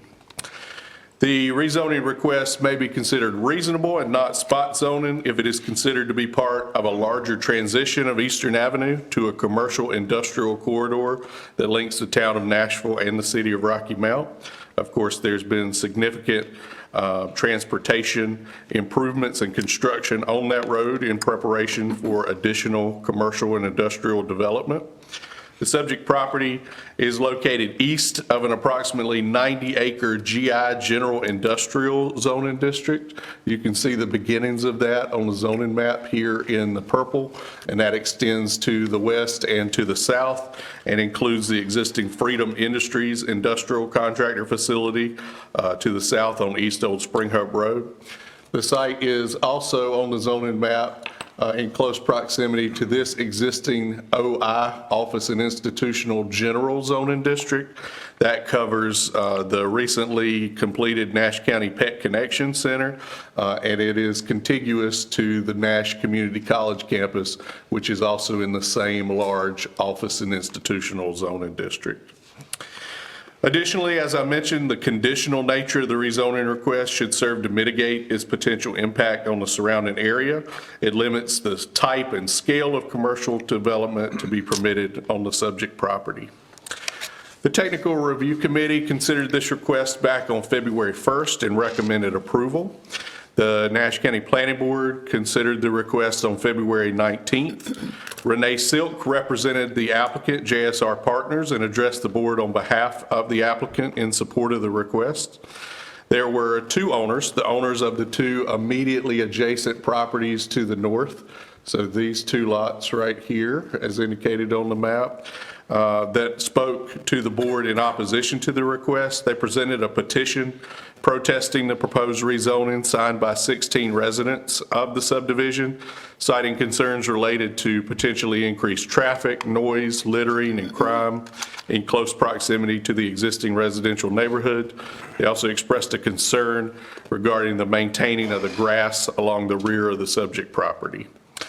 Following that public meeting, the planning board voted unanimously to recommend approval of the request, subject to a list of suggested development conditions. If you will turn in your report to page number 8, I want to go over those briefly, the development conditions that are suggested for attachment. Number 1 specifies that the development of the property would have to fall into one of the subset of land use categories that I reviewed for you at the beginning of the report. Number 2, the property, if rezoned, would have to be developed in accordance with the approved site plan, meaning it would be basically restricted to the size of the existing dwelling at this time. Number 3, any driveway serving a commercial land use developed on the subject property would be required to be located off of Eastern Avenue to keep commercial traffic off of Shell Castle Road as the residential entrance to the subdivision.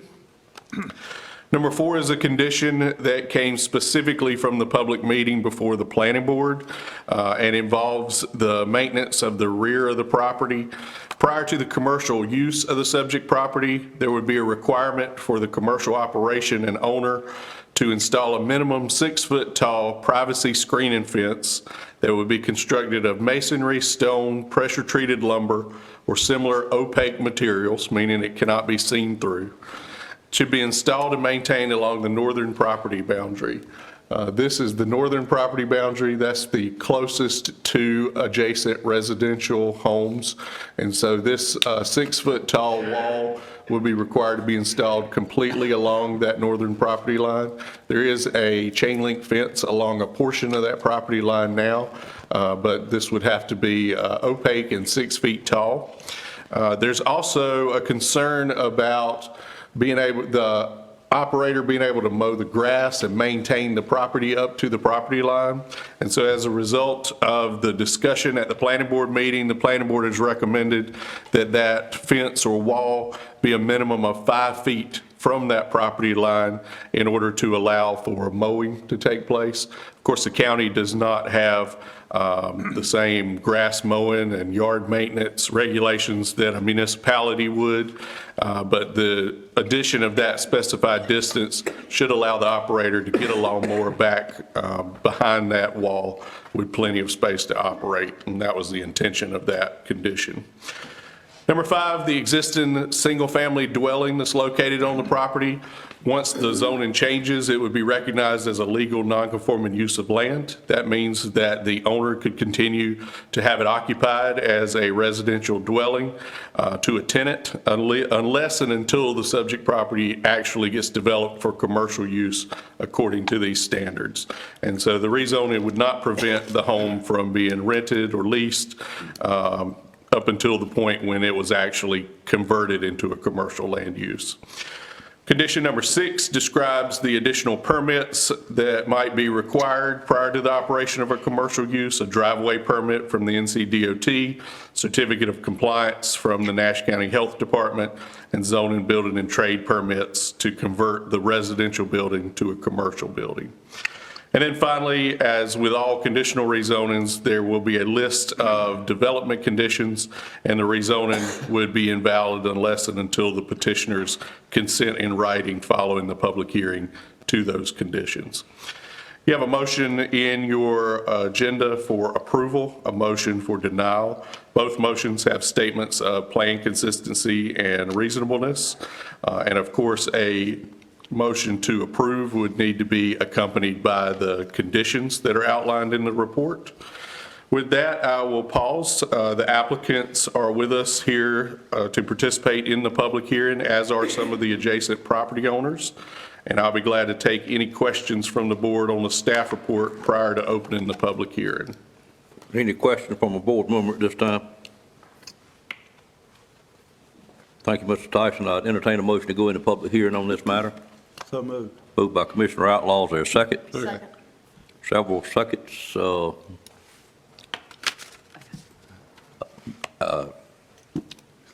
said it first? Ms. Leggett. And any questions on the motion? All in favor of the motion, let it be known by saying aye. Aye. Any opposed by a like sign?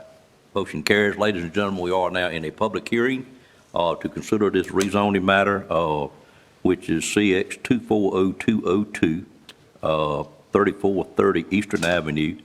And at this time, I'd like to ask anyone that has any comments on this for or against it to come to the podium and state your name and address for the record.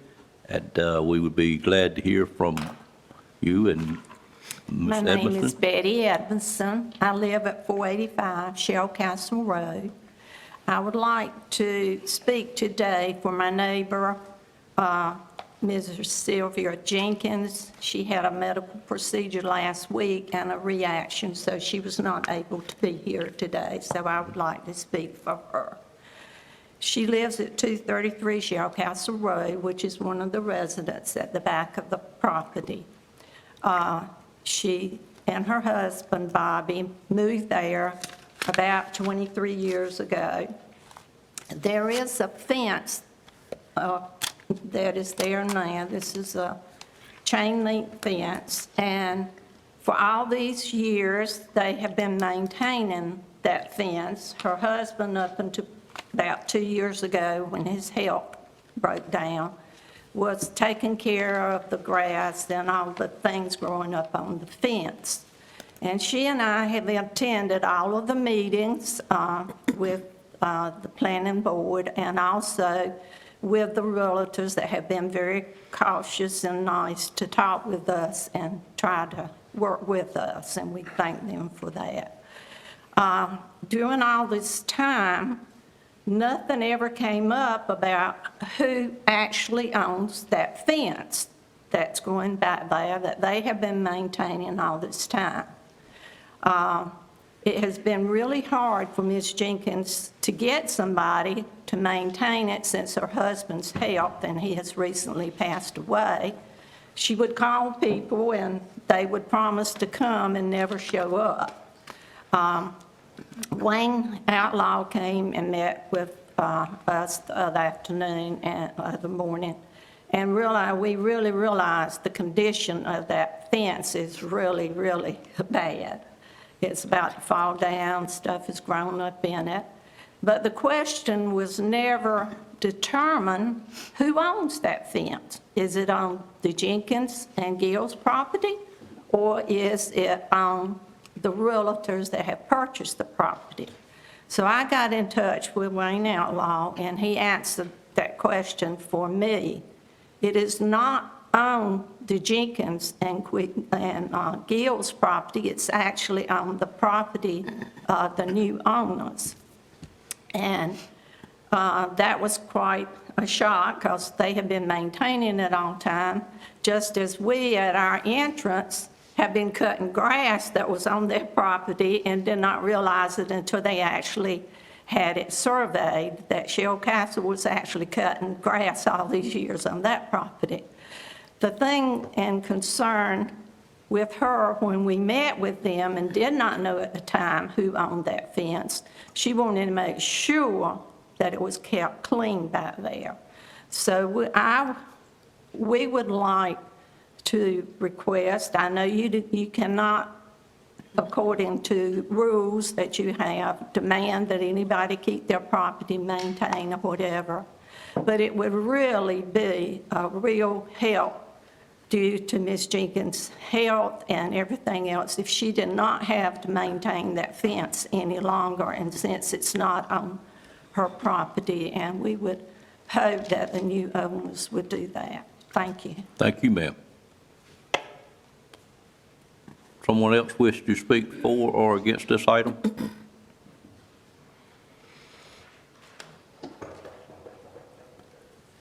Good morning, Ms. Gill. Good morning. My name is Daljeet Gill, and I live at 197 Shell Castle Road, which is the first triangle lot.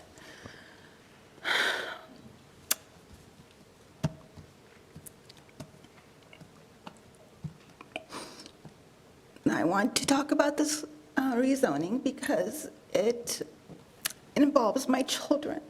My children play in the backyard, and as you can see from the new owners, you can see into my backyard. I have 4 children who are very young, and I'm concerned about their safety.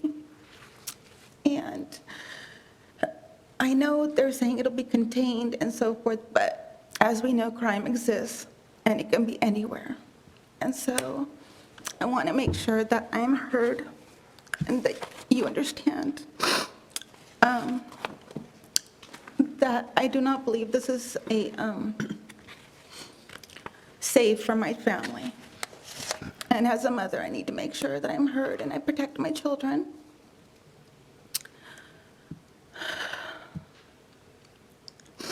I do want to let you know that I did do some research, and I did find out last year there was about 2,000 violent and property crimes reported in Rocky Mount and the Nash County. Of those, there was 41 rapes, which included 12 children, 355 assaults, 322 burglaries, which included home invasions. I know that the corridor is being developed and so forth, and I understand that. But I also, you have to understand, we bought our house, our neighbors bought their house, the whole subdivision was there prior to this construction and wanting to rezone this land.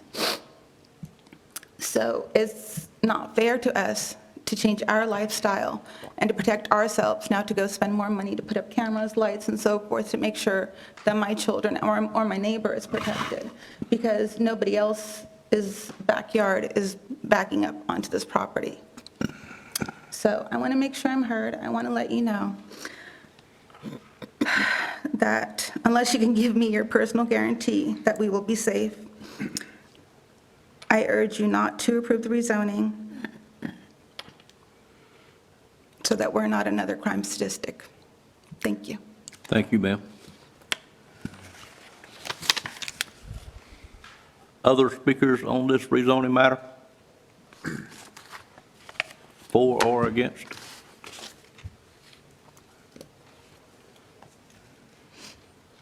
All right, no other speakers. I'd entertain a motion to close the public hearing at this time. So moved. Moved by Commissioner Combs, there a second?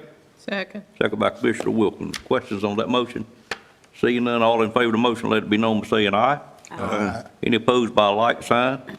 Motion carries. Ladies and gentlemen, the public hearing is now closed, and Mr. Tyson, you'd like to add anything else? No, sir. Happy to answer any questions. the board has. Okay. Any questions, Mr. Tyson, before I call for a motion? Seeing none, I would, Mr. Stotler, anything you want to say? Well, yeah, there's some things I'd like to say. I appreciate the residents, and I appreciate the realtors meeting with myself, Adam, actually more than once. I've been in communication with some of the residents even outside of those meetings.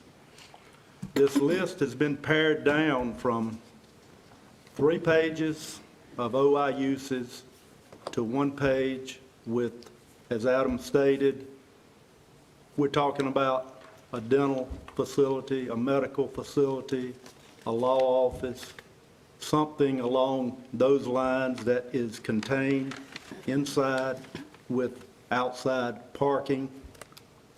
There's going to be a 6-foot privacy fence once the OI is put in place. I've been out and looked at the property. I think the realtors have been very cooperative with the residents.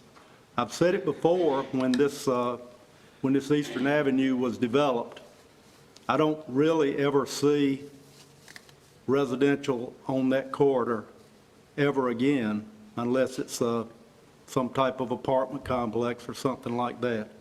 So I think you're looking at a corridor, and regretfully for the residents of Shell Castle, you're looking at a corridor that's going to be developed commercially. So I think we've done all that we can do to try to satisfy the residents' concerns. I cannot guarantee anybody anything.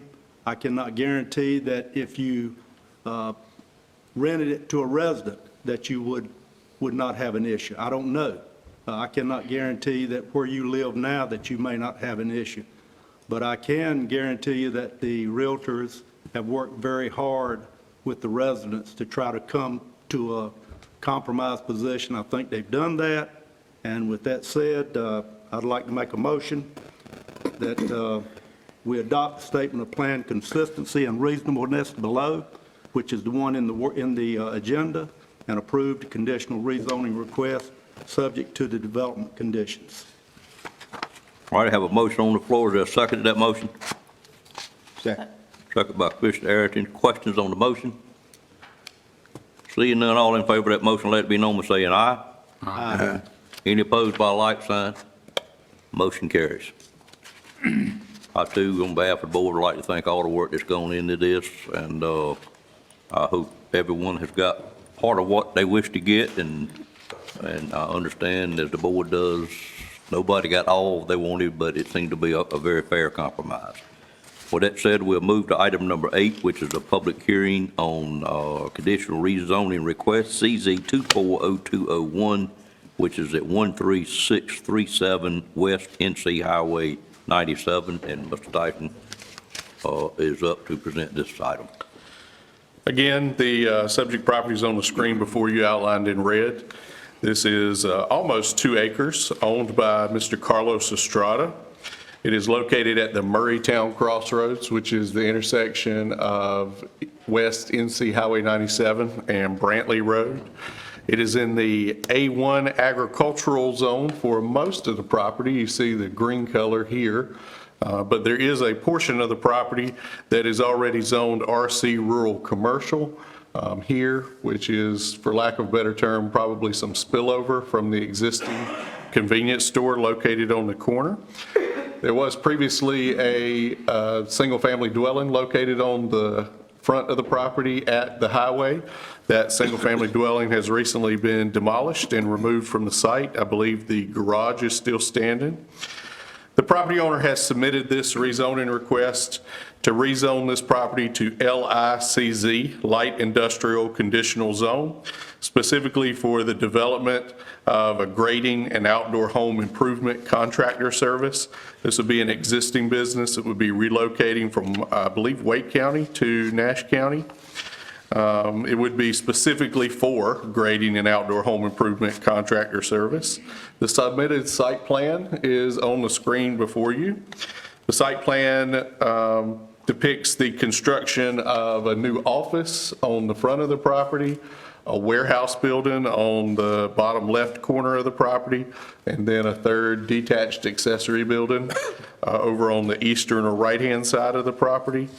The submitted site plan also depicts a proposed 25-foot wide planted vegetative screening buffer along the western property line. That is triggered because the immediately adjacent property to the west has an existing dwelling.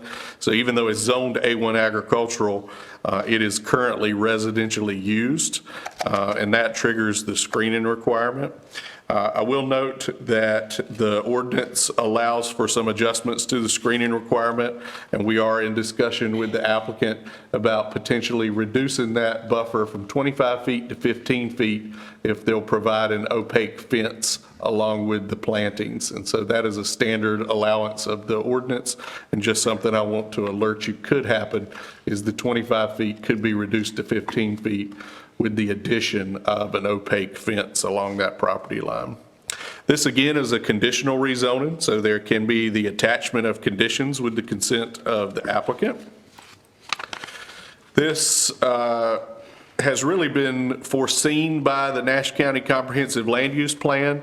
As you see from the excerpt on the screen from our future land use map, that this particular intersection and this particular property are within a designated rural commercial area established by the plan. These are areas established throughout the county's jurisdiction in order to encourage the development of additional, quote, limited commercial and light industrial uses. And of course, this is a light industrial rezoning request at, quote, key intersections to serve the surrounding residential populations. And so the request is very consistent with the recommendations of our land use plan. If we return to the zoning map, I'll note that this request may be considered reasonable and not spot zoning because that subject property is located immediately adjacent to the existing commercially used Express Mart convenience store here on the corner at 13577 West NC Highway 97. And also, I would note that most of the contractor's intense work activity will likely take place off-site at other job locations. And this will be a base of operations for office work and equipment and material storage. The Technical Review Committee considered this request back on February 1st and recommended approval. The Nash County Planning Board considered it on February 19th.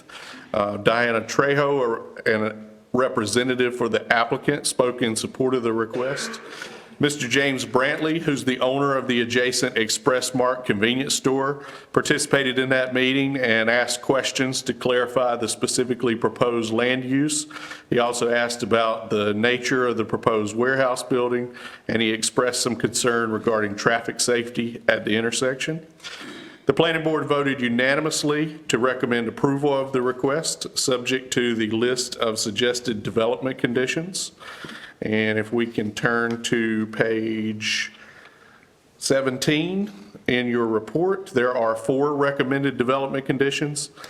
The first is that the subject property is being approved for the commercial development of a special trade contractor service, grading and outdoor home improvement only. That means that if the property were to be taken over by another business in the future, if they were a special trade contractor, then they could continue operation. Any business outside of that classification would require a rezoning through the board. The subject property must be developed in accordance with the approved site plan. Number 3 denotes the requirement for the vegetative screening buffer. And number 4, of course, the rezoning will remain invalid unless and until the petitioner consents in writing following today's public hearing to all the attached development conditions. There's a motion for approval in your agenda packet as well as a motion for denial. The applicant was here and still is to participate during the public hearing, and I'll be glad to take any questions that the board has on the staff report. Questions of Mr. Tyson from a board member at this time? Seeing none, thank you, Mr. Tyson. I'd entertain a motion to go into public hearing. So moved. Moved by Commissioner Leggett. Question, so second by Commissioner Combs. Questions on the motion? All in favor of the motion, let it be known by saying aye. Aye. Any opposed by like sign? Motion carries, and ladies and gentlemen, we are in a public hearing on this additional rezoning matter. It is CZ 240201, which is on NC West Highway 97. If there's someone here this morning that wishes to speak for or against this item, we would be glad to have you come forward at this time and, of course, state your name and address for the record. Any speakers on this item?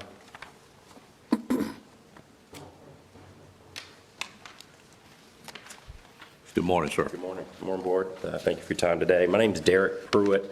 I'm actually here today on behalf of Jeannie Arena. Ms. Arena owns the property that you'll see on the site plan that surrounds this site on the south and west side. She lives in New Jersey, so wasn't able to make it today. Ms. Arena also actually sold the property to Mr. Estrada. She's definitely not opposed to the rezoning request. However, we do currently have the 10 acres that surrounds this listed for sale. I'm her broker, helping her with her. Did I give you my name and address? You did. I did, okay, all right, Yes, I sir. couldn't remember. Anyway, so what she would like to do is ask that as part of the conditions that Mr. Estrada would consider a screen or vegetative buffer on the southern property line as well. Basically, we do have it currently under contract. The buyer is not too concerned about it. However, we are very early in that contract.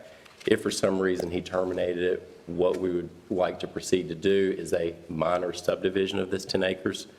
It would be 2 lots along 97 and a 6-acre tract along Brantley Road. And she'd just like to see some type of screening there on that southern property line for a potential lot for somebody to use as a residential home site on Brantley Road. And definitely doesn't have to be the 25-foot buffer that's required, just something there to give a little bit of a break between the commercial area and the residential area.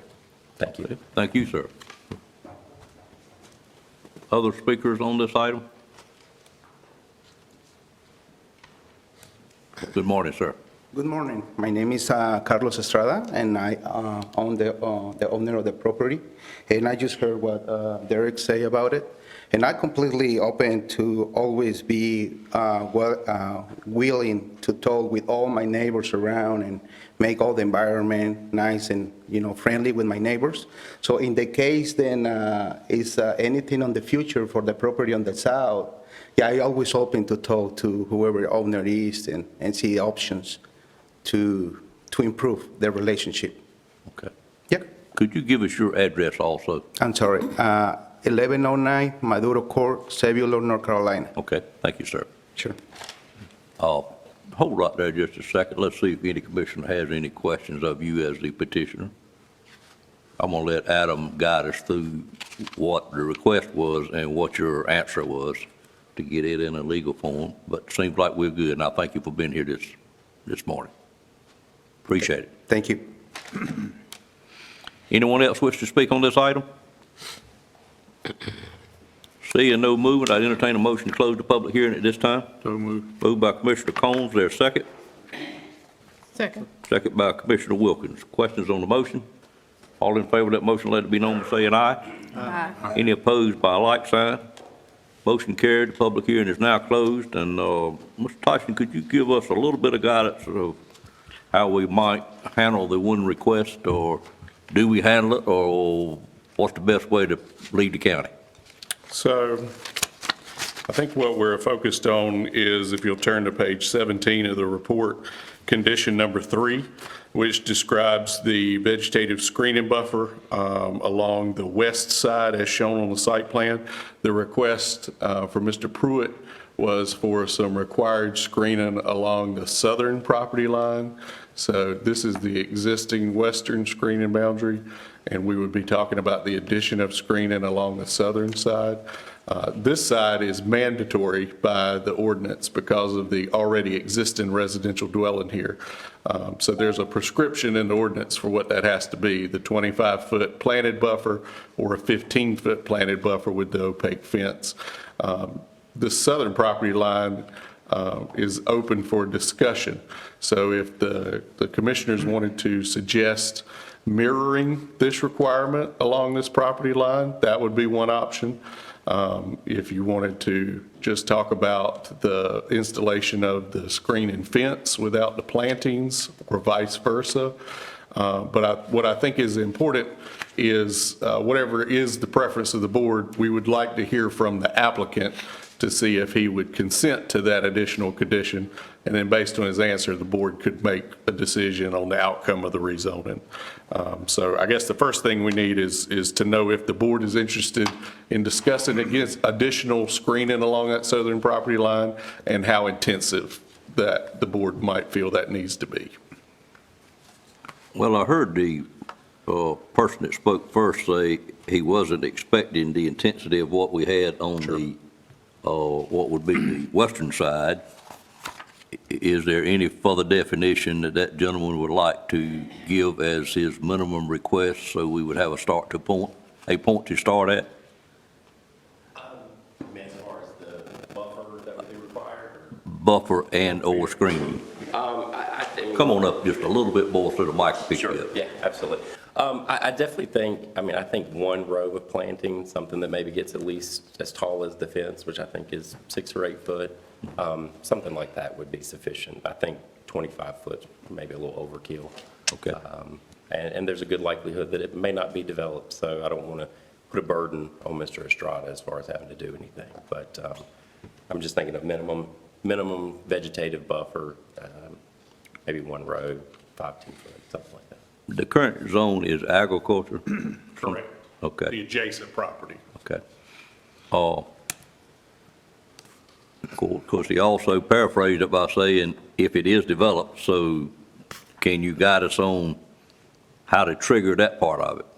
If we need to stay away from that trigger, and the applicant, if you want to step forward, I'm gonna need to ask you a question as well, if you want to come on back up here. I think it would serve probably the business owner better if we could decide now what would be required and not necessarily attach that to the trigger of the house, because that's going to make it difficult for him to plan the development of his property. And I think it'd be best if we'd go ahead and set a standard for today. Well, you phrase what you need to ask the applicant then. Okay, Mr. Estrada, I think what we're discussing is the possibility of the addition of a 10-foot vegetative buffer along this southern property line. And rather than following the prescribed mixture of trees and understory trees and bushes, I believe that the applicant is just asking for a single row of probably evergreen trees that are spaced adequately to grow into a hedge over 3 to 4 years. Does that sound? Yes. Yeah. And you would consent to that? Well, yes, like I said before, I always will be open to talk with my surrounding neighbors and keep this place in order, and always following the rules of the county. So to be honest, the only thing I just keep in mind is the property on the south is 5.75 acres, and the property I own is only 2 acres, or less than 2 acres. So if it's not really necessary to do anything right now, I wish we can hold on that until but like I say, in the future, if they build houses or something, obviously I don't have any issues to put anything in there, like a buffer or screener. But, so I just, I just wanna bring that point. See, if it's really not necessary to do it now, I wish we can just leave it like what it is. If the owner, later on, when they sell the property or they come with something, I always be open to, to change or just add it, for the good common, for everyone. Sure. I fully understand what you're saying. I need Adam to let the board know if we can indeed do it that way. I believe we can. I'm more comfortable doing it that way if the property owner has consented to it, which he has. I just want you to recognize that what that means is, if we stipulate that buffer being required when this property is residentially developed, then at some point in the future that we don't know if it's this year, 5 years from now, the county could come back to you and trigger the need for that expense to be paid at that time to install that buffer. Yes. And you understand that? Yeah, I understand. Okay. I understand. All right, thank you, sir. Appreciate your cooperation. Thank you. Other questions of Mr. Tyson? Mr. Chairman, I just have a comment. I just don't think Mr. Estrada should be put through that added expense in the residential area. It's not there yet, and like Mr. Tyson said, we can always revisit it if they should build the property into a residential area. But to vote on something that's not even there yet, I just find that not in agreement with it. I think, Commissioner Wilkins, what the motion is going to be is that, and the applicant did agree to this, is that when we make the motion would include a statement that says if the adjoining property becomes residential in the future, at that time, the current applicant would be willing to plant that row of evergreens along that rear property line. Mm-hmm. Not at this point in time. Right, I just want to make sure it's clear. So. Okay. I think we can do that. Other questions of Mr. Tyson? With the assistance of Mr. Tyson, I'd entertain a motion at this time. Mr. Chairman. Yes, sir. I've talked to Mr. Brantley, who was at the planning board meeting. He's fine with this rezoning. He has no problem. He owns a convenience store property in the corner. Right. And at this time, Adam, help me, I'd like to make a motion that we adopt a statement of plan consistency and reasonableness, and that we include a 10-foot vegetated buffer on the southern property line at the time that the property to the south is developed. You can fix it better than that probably, but that'd be my. Sounded pretty good to me. I think it sounded pretty good. I would add that when the adjacent property to the south is developed residentially. Right, okay. Because it wouldn't be required, we might come back and rezone that property commercial sometime. Right. And then just as a little further explanation, it would be a 10-foot wide vegetative buffer with a single row of evergreen trees planted and spaced and expected to grow into a hedge within a 3 to 4 year time period, which is a standard description from our ordinance. And that would be triggered when the adjacent property to the south is residentially developed in the future. All right, I have a motion on the floor. Is there a second to that motion first? Second. And a second by Commissioner Leggett. Any questions on that motion? We all clear? All in favor of the motion, let it be known by saying aye. Aye. Any opposed by a like sign? Motion carries and the property stands rezoned as described. Thank you two gentlemen for working together on that. We'll move now to item number 9, which is a public hearing, conditional rezoning request for CZ 240203, Henry's Place subdivision. Mr. Tyson. This is a property that's a little under 3 acres in size. It's actually a subset of a larger 5-acre parcel. And so if you can see the property lines here, this land here is actually a part of the same parcel, but is not included in the rezoning request. So it's only about 3 of the 5 acres. This is an undeveloped tract of land owned by Mickey Farms LLC. It's located at the northwest corner of the intersection of Strickland Road and West Orange Church Road. It's currently zoned R40 residential, as denoted by the green color on the zoning map, and it is northeast of the town of Bailey. The property owner has submitted this rezoning request to rezone the property from R40 to RA30CZ, single-family residential conditional zone, specifically for the development of the 5-lot Henry's Place subdivision, as shown on the attached sketch plan. Approving the rezoning request would have 3 substantial impacts on the property. The first would be a slight increase in the potential residential density. I would anticipate that the property owner could probably have a 4-lot subdivision under the existing zoning, and the request, if approved, would allow for the 5th lot by reducing the minimum lot size from 40,000 square feet to 30,000 square feet. Double-wide manufactured homes are permitted for development in the current zoning district, but would not be developed under the proposed rezoning. And of course, because this is a conditional rezoning, the property could only be developed in accordance with the sketch plan we're looking at this morning and any attached conditions. The sketch plan does serve as the required site plan for the conditional rezoning. As you can see, it proposes the development of 5 new residential lots. 3 of those lots would be accessible from Strickland Road. 1 of those lots would be on the corner and would be accessible from one or the other roads. And then this portion, lot number 1, which is excluded from the rezoning because it will continue to meet the larger R40 dimensional standards, would be accessed from Stony Hill Church Road. This is Strickland Road. This is West Orange Church Road. These 3 would be on West Orange Church. This would be on the corner, and this one would be on Strickland Road. All of the new lots 2 through 5 would have to meet the slightly smaller dimensional requirements for the RA30 zoning district. Nash County Public Utility Service is not currently available in this area within the required distance. There is some expansion of water going on to the west. However, it's not close enough to trigger the county requirement for this development to extend water further to the east.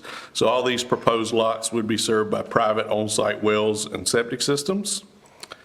The comprehensive land use plan designates this area as residential agricultural area.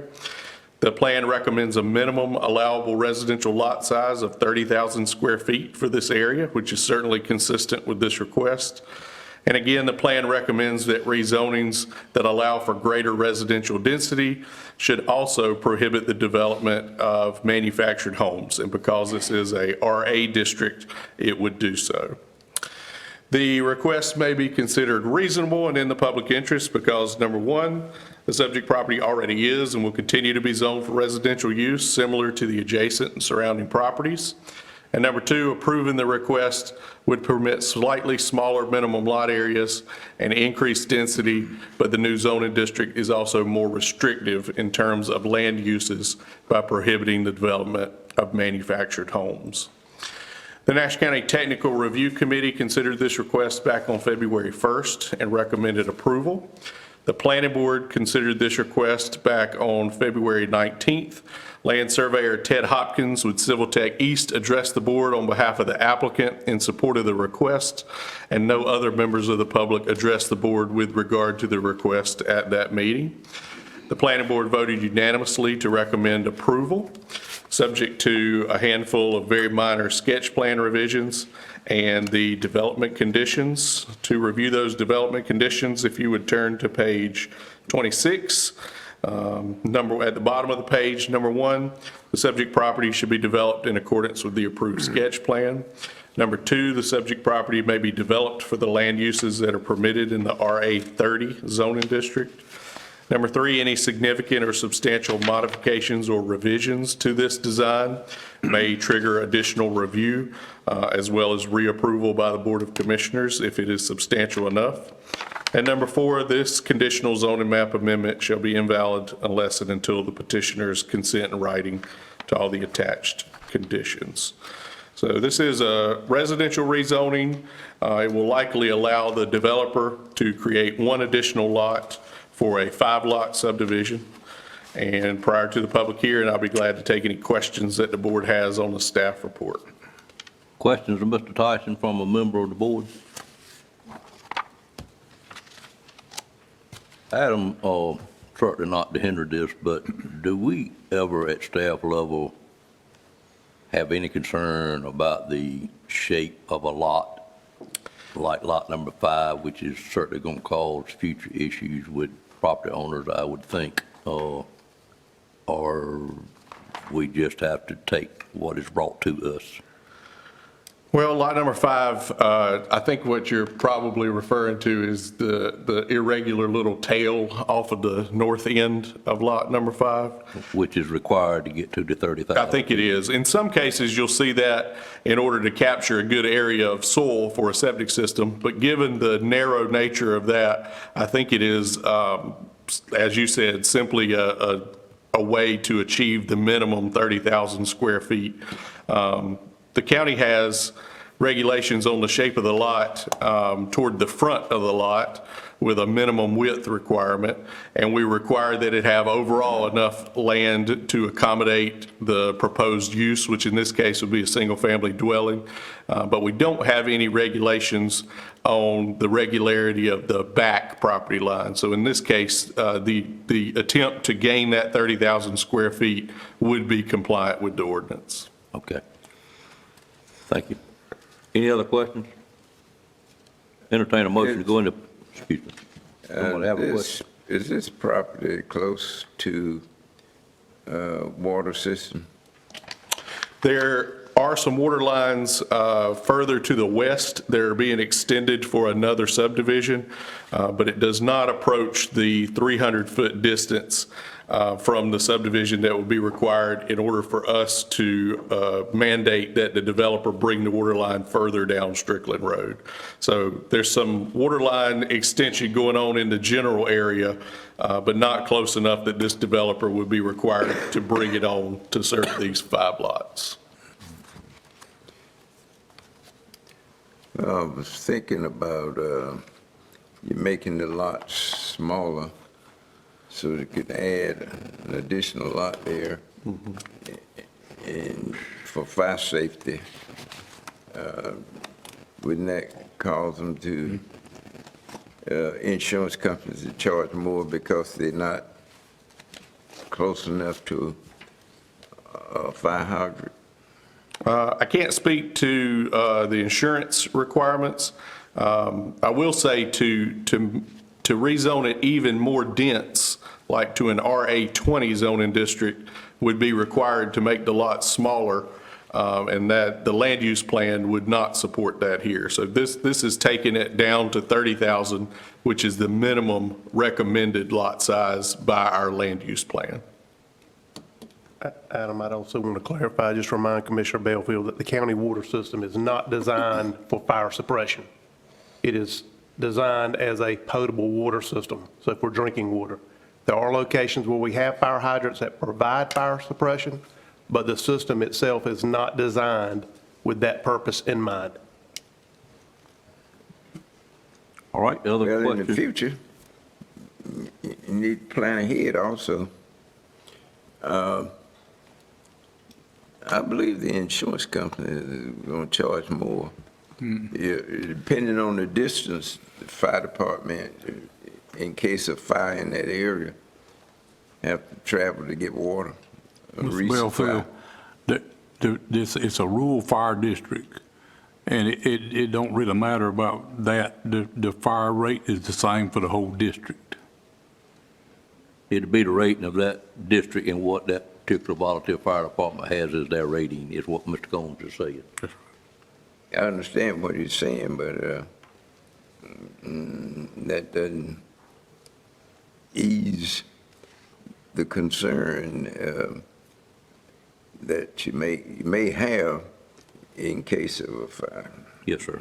Understood your concern. Other comments before I call for a motion? Entertain a motion to go into public hearing on this matter. So moved. Moved by Commissioner Leggett. Is there a second? Second. Second by Commissioner Wilkins. Questions on that motion? All in favor of the motion, let it be known by saying aye. Aye. Any opposed by a like sign? Ladies and gentlemen, we are now in a public hearing on the rezoning request, which is conditional CZ 240203 And if there's anyone here from the public wishing to speak on this matter, we'd ask for you to come forward, state your name and address for the record, and we'd be glad to hear what you have to say.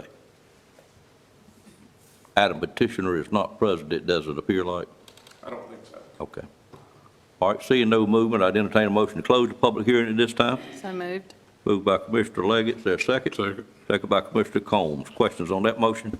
Seeing none, all in favor, let it be known by saying aye. Aye. Any opposed by a like sign? Public hearing is now closed. Any additional instructions, Mr. Tyson? No, sir. I'd entertain a motion at this time as spelled out, in a manner spelled out in our agenda. Mr. Chairman, Yes, ma'am. I would like to note that this rezoning request is consistent with our 2022 Nash County Comprehensive Land Use Plan. And I would like to move that the Nash County Board of Commissioners adopt the statement of plan consistency and reasonableness listed in our agenda and approve the conditional rezoning request CZ 240203 to rezone the property to RA 30 CZ and adopt the sketch plan revisions and development conditions. All right, you heard the motion. Is there a second to that motion? Second. 2 seconds, Commissioner Wilkins, I Commissioner. defer to Commissioner Wilkins. Okay. Commissioner Wilkins, questions on the motion? All in favor of the motion, let it be known by saying aye. Aye. Any opposed by a like sign? Motion carries as well. Thank you. Thank you. All right, we'll move now to item number 10, which is the monthly tax report. I'll call on Doris Sumner at this time to make the presentation, which we will then accept for the record. Good morning. Stealing her thunder. Yeah. Good morning, everyone. Good morning. Good morning. Yes, at this time, I would like to present the monthly tax report. As the board knows, this report is designed to keep you current on activities in the tax collector's office. The report is for your information only and does not require approval. However, it is recommended that you accept the report so that it will be noted in the minutes. And if there are any questions, I'll be glad to answer that. I would like to say that the staff is working very diligently to maintain this tax rate that we've had for the last several years, with phone calls, letters to taxpayers. I think that is very evident to this board, ma'am, and thank you. You're welcome. All right, any questions on the report? If not, we'll accept it for the record and be noted in the minutes. And you have the next item, which is the tax refunds, and it feels like you may have a couple this morning. Yes, sir. We do have a couple of refunds for some solid waste fees for some houses that were no longer there that we would need the board's approval on. All right, any questions on those? Seeing none, I entertain a motion for approval. Move for approval. Moved by Commissioner Leggett, a second, please. Second. Second by Commissioner Belfield. Questions on the motion? Seeing none, all in favor, let it be known by saying aye. Aye. Any opposed by a like sign? Motion carries, refunds are granted. And then you have a need to establish a date for a Board of Equalization and Review, which we probably are all looking forward to. Yes, sir. Yes, sir. As described in North Carolina General Statute 105-322E, the Board of Equalization and Review shall hold its first meeting no earlier than the first Monday in April and no later than the first Monday in May.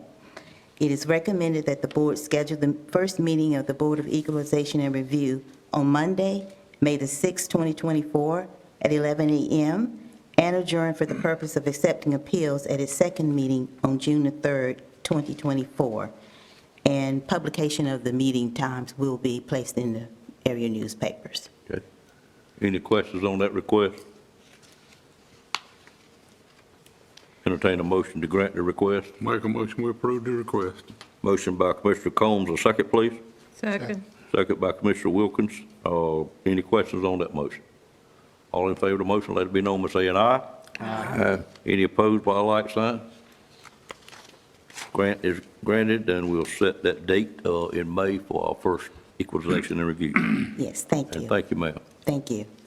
And I brought one of your favorite people with you this You morning. sure did. I already saw her and I already had my greetings, yes. Thank you, All ma'am. right, thank you. All right, the next item is item number 13, which is the Nashville Business Center shell building. A great item on our agenda we all worked on quite a while, and Mr. Boone, tell us what we got here, sir.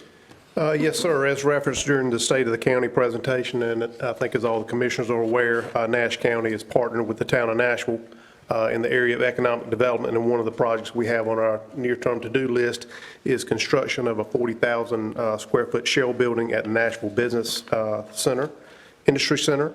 And as part of that process, as we've used on all our other shell building projects, we use a design build bridging method of construction and bidding the project.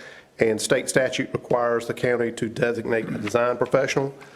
So you have a resolution in front of you, again, identical to previous resolutions that the board has approved, that would designate me as a design professional for that project. So with that said, I'll be glad to answer any questions you may have.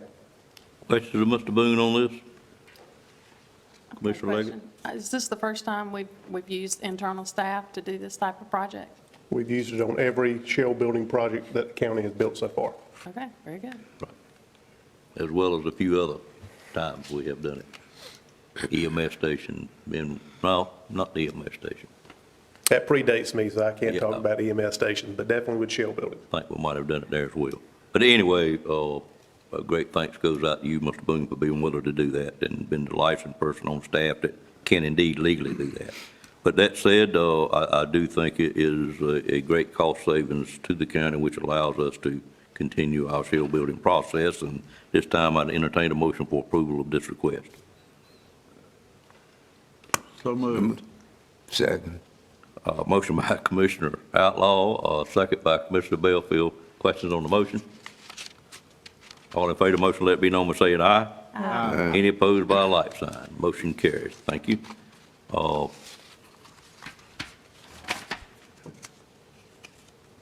Item number 14 is a wastewater planning grant engineering service contract, which is a very important item moving forward in the southern part of the county, as we have discussed this morning. Turn this one over to Mr. Boone as well. Yes, sir, thank you. And again, as we heard this morning, particularly during the petitions from the public, is concerns about wastewater capacity in the southern part of the county, and certainly as the county continues its investment in industrial development, the availability and capacity for the treatment of wastewater is very important.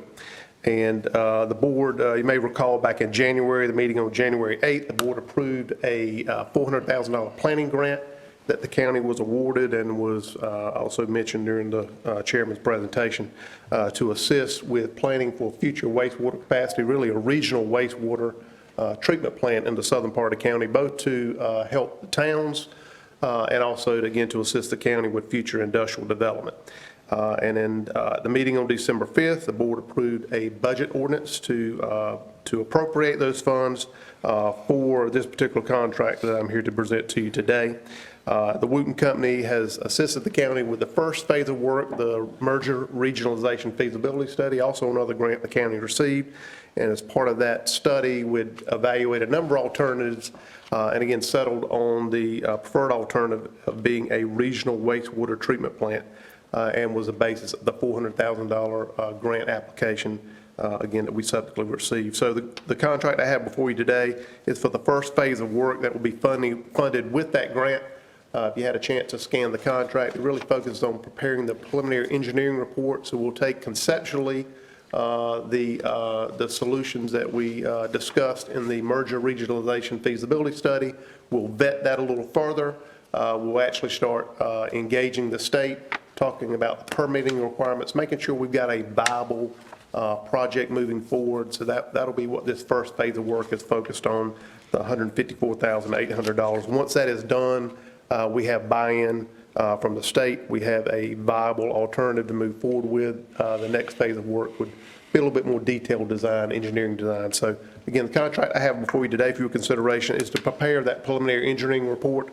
Again, the cost will be covered fully by the grant that we've received, and once we've made our way through that process, I will come back to you again to amend this contract to provide for a little more detailed design on the solution that we're really looking at for the future of southern Nash County. So I've said a lot in a short amount of time. I'll be glad to revisit any of that if I need to, but at this point, I'd answer any questions that you may have. Questions of Mr. Boone? Mr. Boone, I'd just say if there's any involvement in this process of a commissioner if we would make sure we include Commissioner Combs and Commissioner Leggett, if she so desires, in this process. With that said, entertain a motion for approval at this time. Mr. Chairman, I make a motion we approve the scope of services and fee and to authorize the county manager to execute the contract on behalf of the county. All right, we have a motion in place. Is there a second to that motion? Second. Second by Commissioner Leggett. Questions on the motion? Seeing none, all in favor of this motion, let it be known by saying aye. Aye. Any opposed by like sign?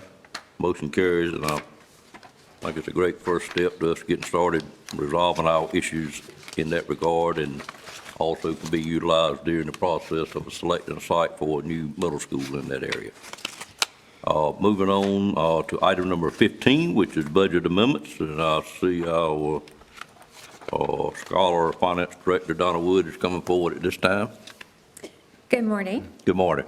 So what I have, my first item is I have budget amendments. I have 10 amendments to present to the board for consideration for fiscal year 23-24. The first two are with Department of Social Services. The first one is a budget amendment for funds needed for renovation to create 7 additional office spaces and the related reimbursements related to the addition of income maintenance caseworkers. It's moving money around. It's $17,512.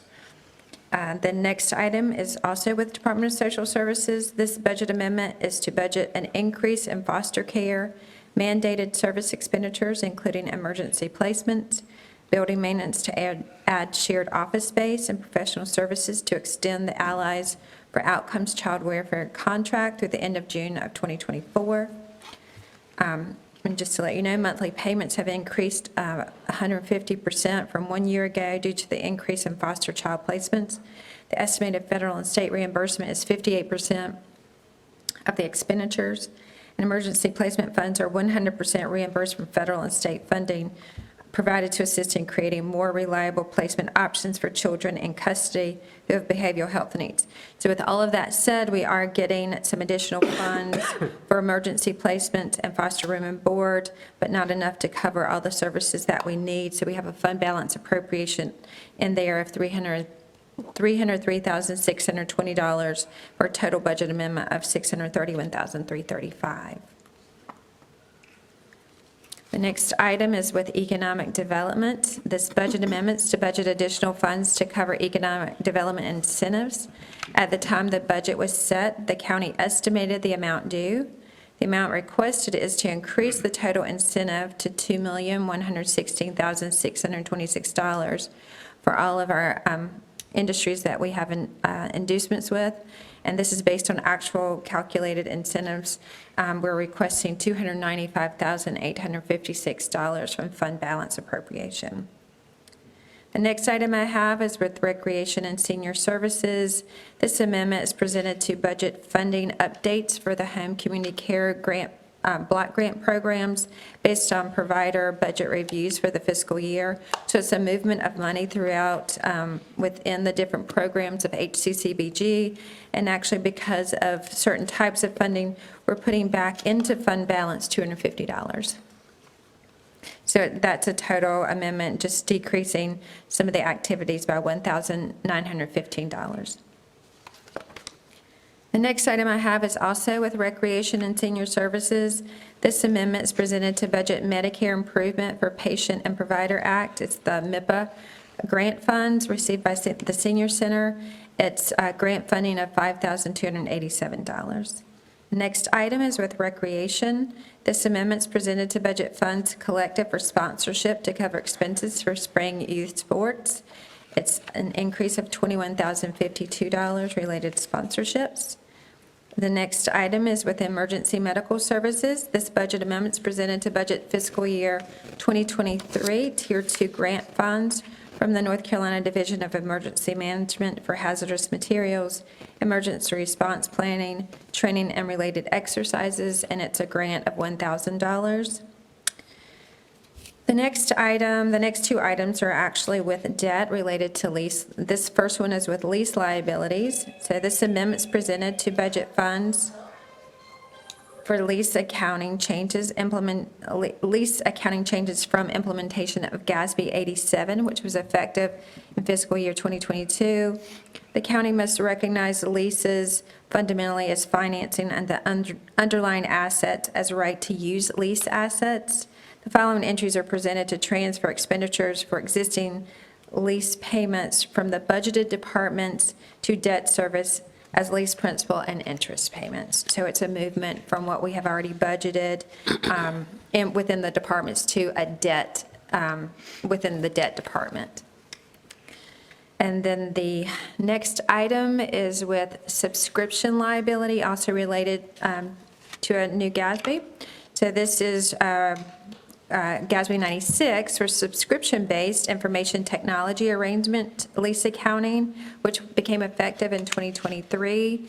The county must recognize leases fundamentally as financing and the underlying assets as right to use IT subscription assets.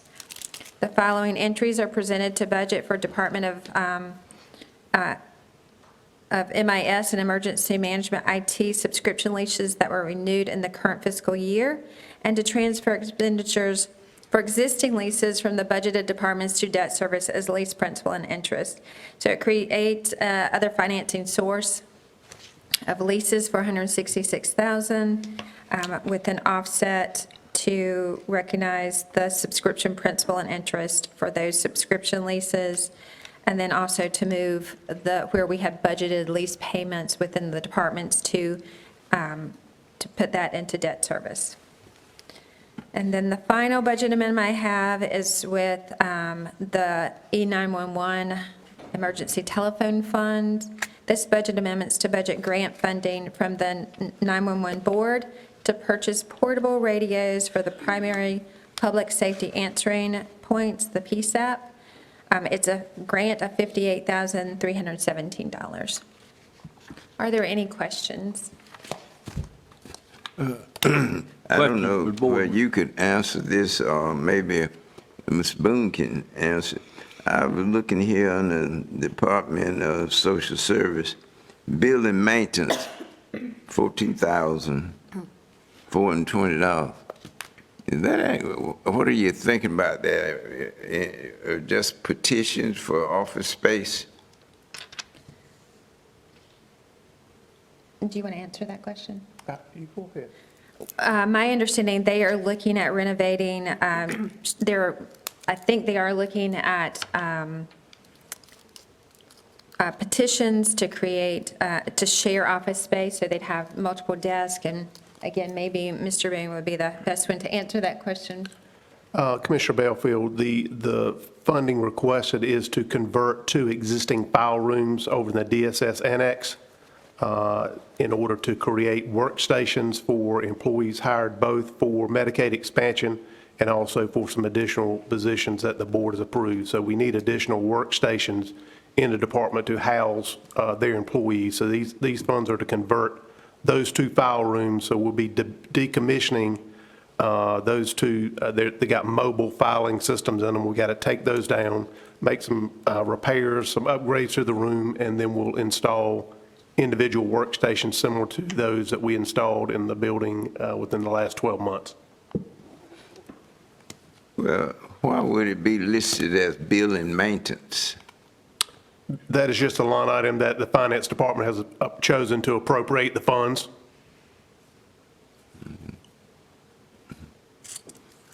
Seems like it ought to be listed different from building maintenance.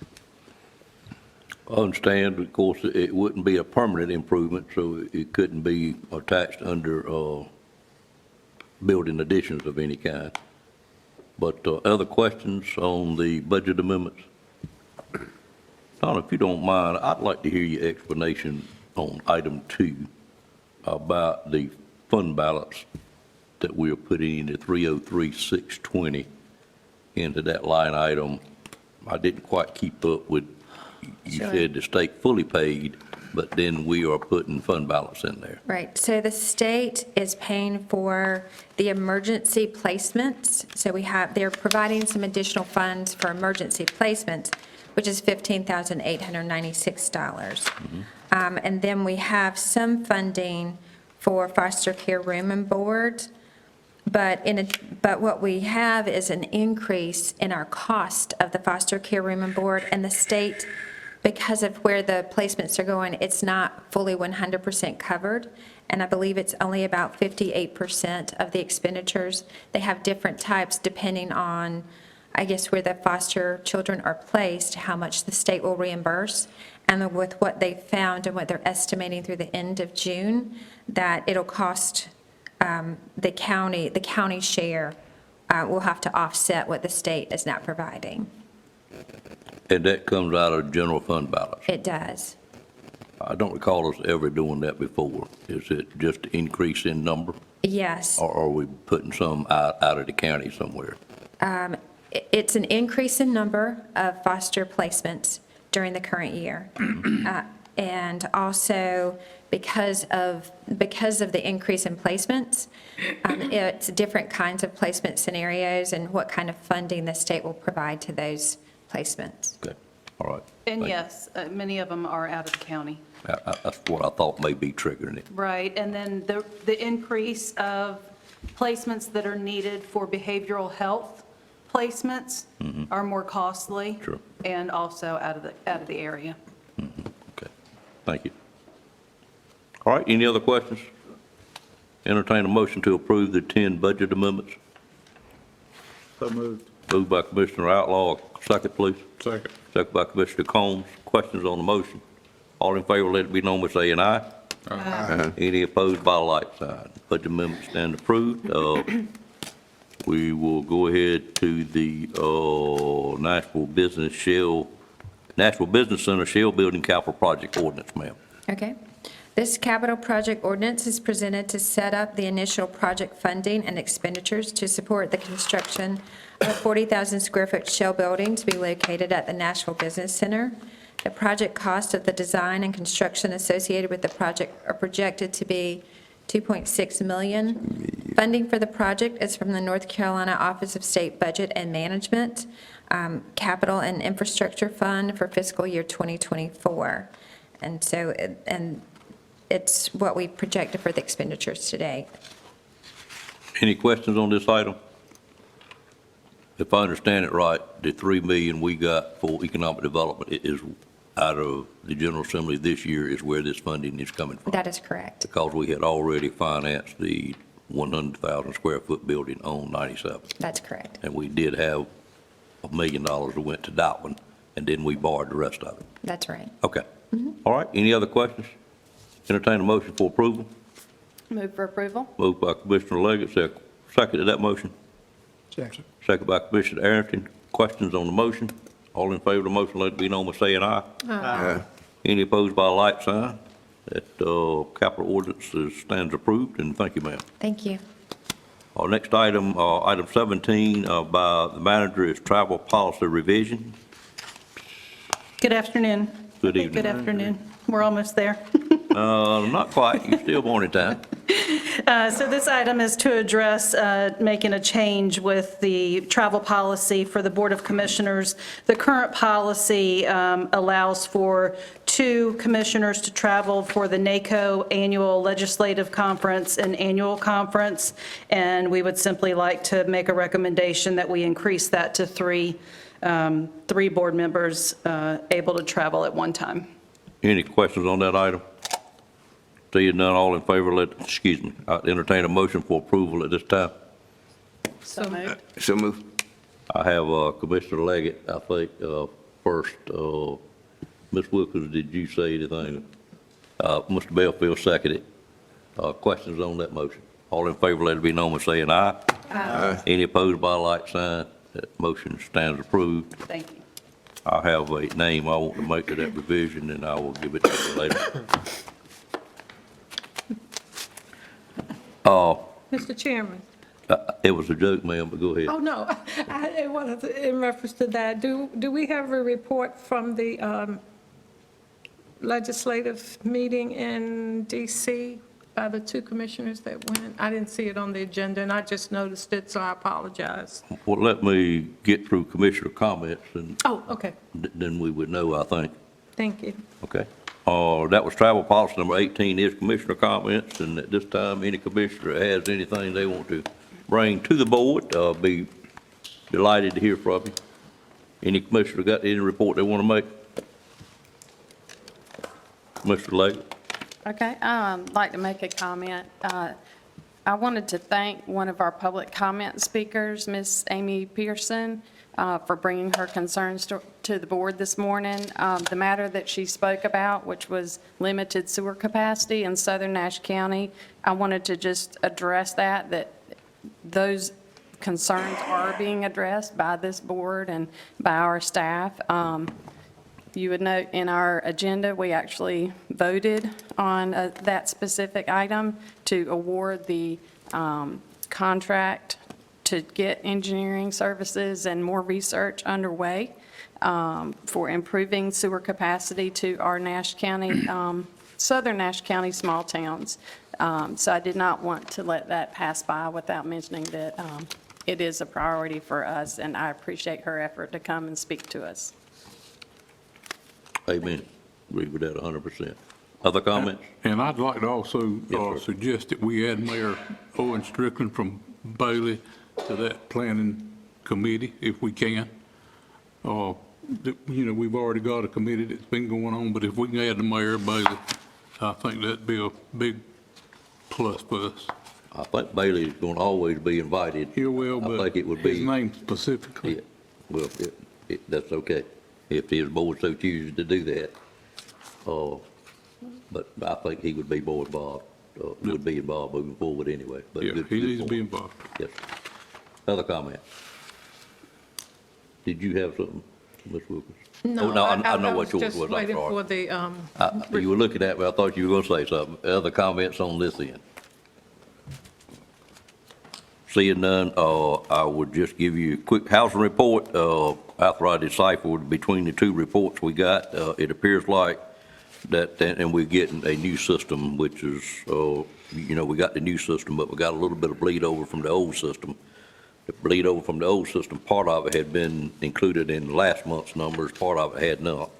So after deciphering that, we had $4.2 million in commercial permits issued, and we had 57 new home permits issued, which is included sectional homes or modular homes, and those 57 homes were quite frankly distributed throughout the whole county pretty well, and it included 29 different builders that applied for those permits. So we still have a very large number of builders that are building in Nash County. A lot of them were one home at the time, and then quite a few of them Adams Builders, which is building the subdivision over in the Dorchers area, or part of it's in Dorchers, part of it's in Nash County. They pulled the most permits during last month.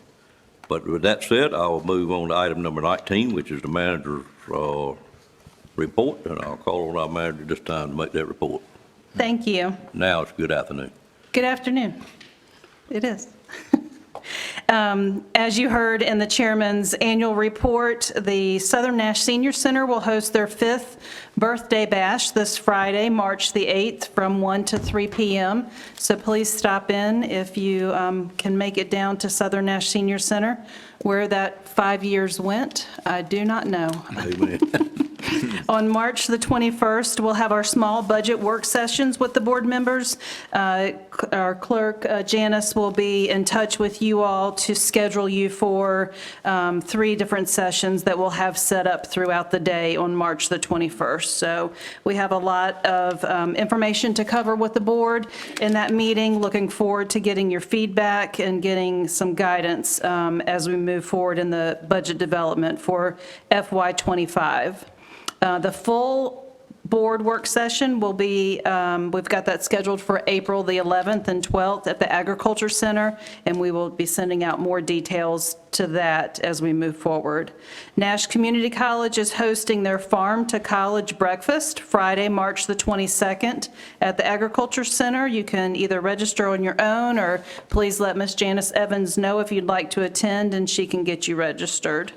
And then, as Chairman Davis also mentioned, our Communications Department is gearing up for the 2024 Citizens Academy. We highly recommend this offering to our citizens that wish to learn more about their local government and how their tax dollars are spent. So if you're interested, please visit our website and fill out the application for the 2024 Citizens Academy. And that's all I have. Would you mind repeating the date for the next to the last one, which was the breakfast? The Farm to College Breakfast, Nash Community College is hosting that on March the 22nd. Okay. And I believe it's from 8 a.m. to 10 a.m., 8 to 10 that morning. And that's at the Agriculture Center. What was the first date you gave with the meeting with the commissioners? The 21st, the March day 21st. before the breakfast. So on Thursday, the 21st, we'll do our small budget meetings with board members. And then it's Friday, the 22nd, that the community college is having their Farm to College breakfast. At the Ag Center. At the Ag Center, yes. I think that, not to be confusing, I think everything is at the Ag Center. Okay.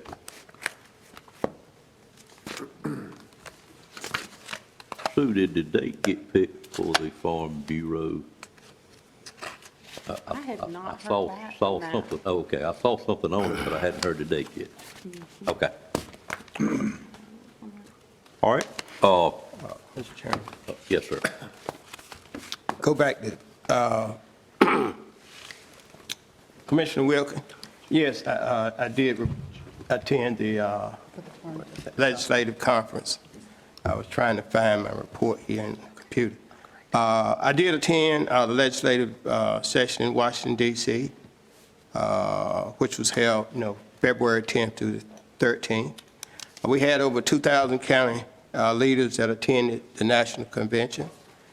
And during the convention, I attended a number of seminars, but the highlight was President Biden did come and address the assembly. We had the Secretary of Health and Human Services and the Secretary of Agriculture and the Secretary of Housing and Urban Development, and the Honorable Brian Steele was U.S. Representative, Republican from Wisconsin, and Mark Marlini, U.S. Representative from New York. They addressed the Assembly, and as normal, we had the Super Bowl gathering on Super Bowl night where all the attendees attended. As normal, I did have some handouts that I brought back with me, but I forgot to bring it this morning. I'll bring them back at our next meeting. And I appreciate the opportunity for the body letting me attend this conference. Thank you, Mr. Eric. All right. Anything else for a closed session? All right, entertain a motion to go into closed session. The closed session will be for attorney-client privilege, personnel matters, and economic development.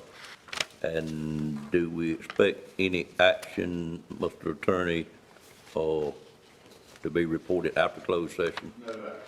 No action. Administrative staff, no action you know of? All right, of course, if we do have, something comes up, we'll be back out here and you can view it, or you're welcome to wait for it if you like, but it seems like it won't be any action. So I'd entertain a motion to go into closed session at this time for the item stated. So moved. Moved by Commissioner Wilkins, second by Commissioner Belfield. Questions on the motion? All in favor of the motion, let it be known by saying aye. Aye. Any opposed by a like sign? We'll take a 10-minute recess and then convene in closed session. Thank everyone for being here this morning. I call the regular session of the March Board of Commissioners meeting back to order at this time. We're coming out of closed session, which we did indeed have discussions on the 3 items that were mentioned prior to going into closed session. We did determine there was one personnel item that needed to be taken after the closed session, and therefore we are reconvening in open session to take care of that item. And at this time, I'd like to turn it over to the manager for an explanation of what that item may consist of. Thank you. I'd just like to ask the board to consider approving a second deputy director position for our Department of Social Services. You all heard from Director Danita DeVega about some restructuring that they would like to do in that department. The second deputy director position would allow the department to have a deputy director over economic services and a second one over child welfare. And ask for your consideration. Okay, you heard the request that we discussed somewhat in closed session, and at this time, I would entertain a motion to approve or deny that request. Mr. Chairman, I make a motion that we approve the request for a second deputy director position over child welfare for DSS. Okay, I have a motion to approve that, and of course, it's over child welfare, it's in addition to adult welfare, I do believe is what it said. And I have a motion by Commissioner Wilkins, I have a second by Commissioner Arrington. Any further discussion on the matter? Second. I think I stated that you made the second. Yeah, okay. We're back. Other discussions on the matter? And just See to it? clarify, there'll be two deputy director positions. One will be over economic services and one will be over child welfare. But there's already one for economic services. That's why the motion was for child welfare, correct? That is correct. Thank you. I may have misstated what I thought to be the truth. And actually, I believe the current deputy role is economic services. It's all of it combined. So this is going to allow her to separate out those duties. Thank you. Well, I think it does include child protective services as well as adult services would fall under the new director according to the chart that we were given. I don't know that it matters, but anyway, we're going to approve the request as made. I have a motion and a second, and any other discussion on the matter? Seeing none, all in favor, let it be known by saying aye. Aye. Any opposed by a like sign, that motion carries. Thank you. Thank you all. I entertain a motion to close the March 4th Board of Commissioners meeting. So moved. Have a Second. motion by Commissioner Outlaw, second by Commissioner Bellfield. Any questions on that motion? All in favor of the motion, let it be known by saying aye. Aye. Any opposed by a like sign, motion carries, and we accomplished a lot in exactly 5 hours.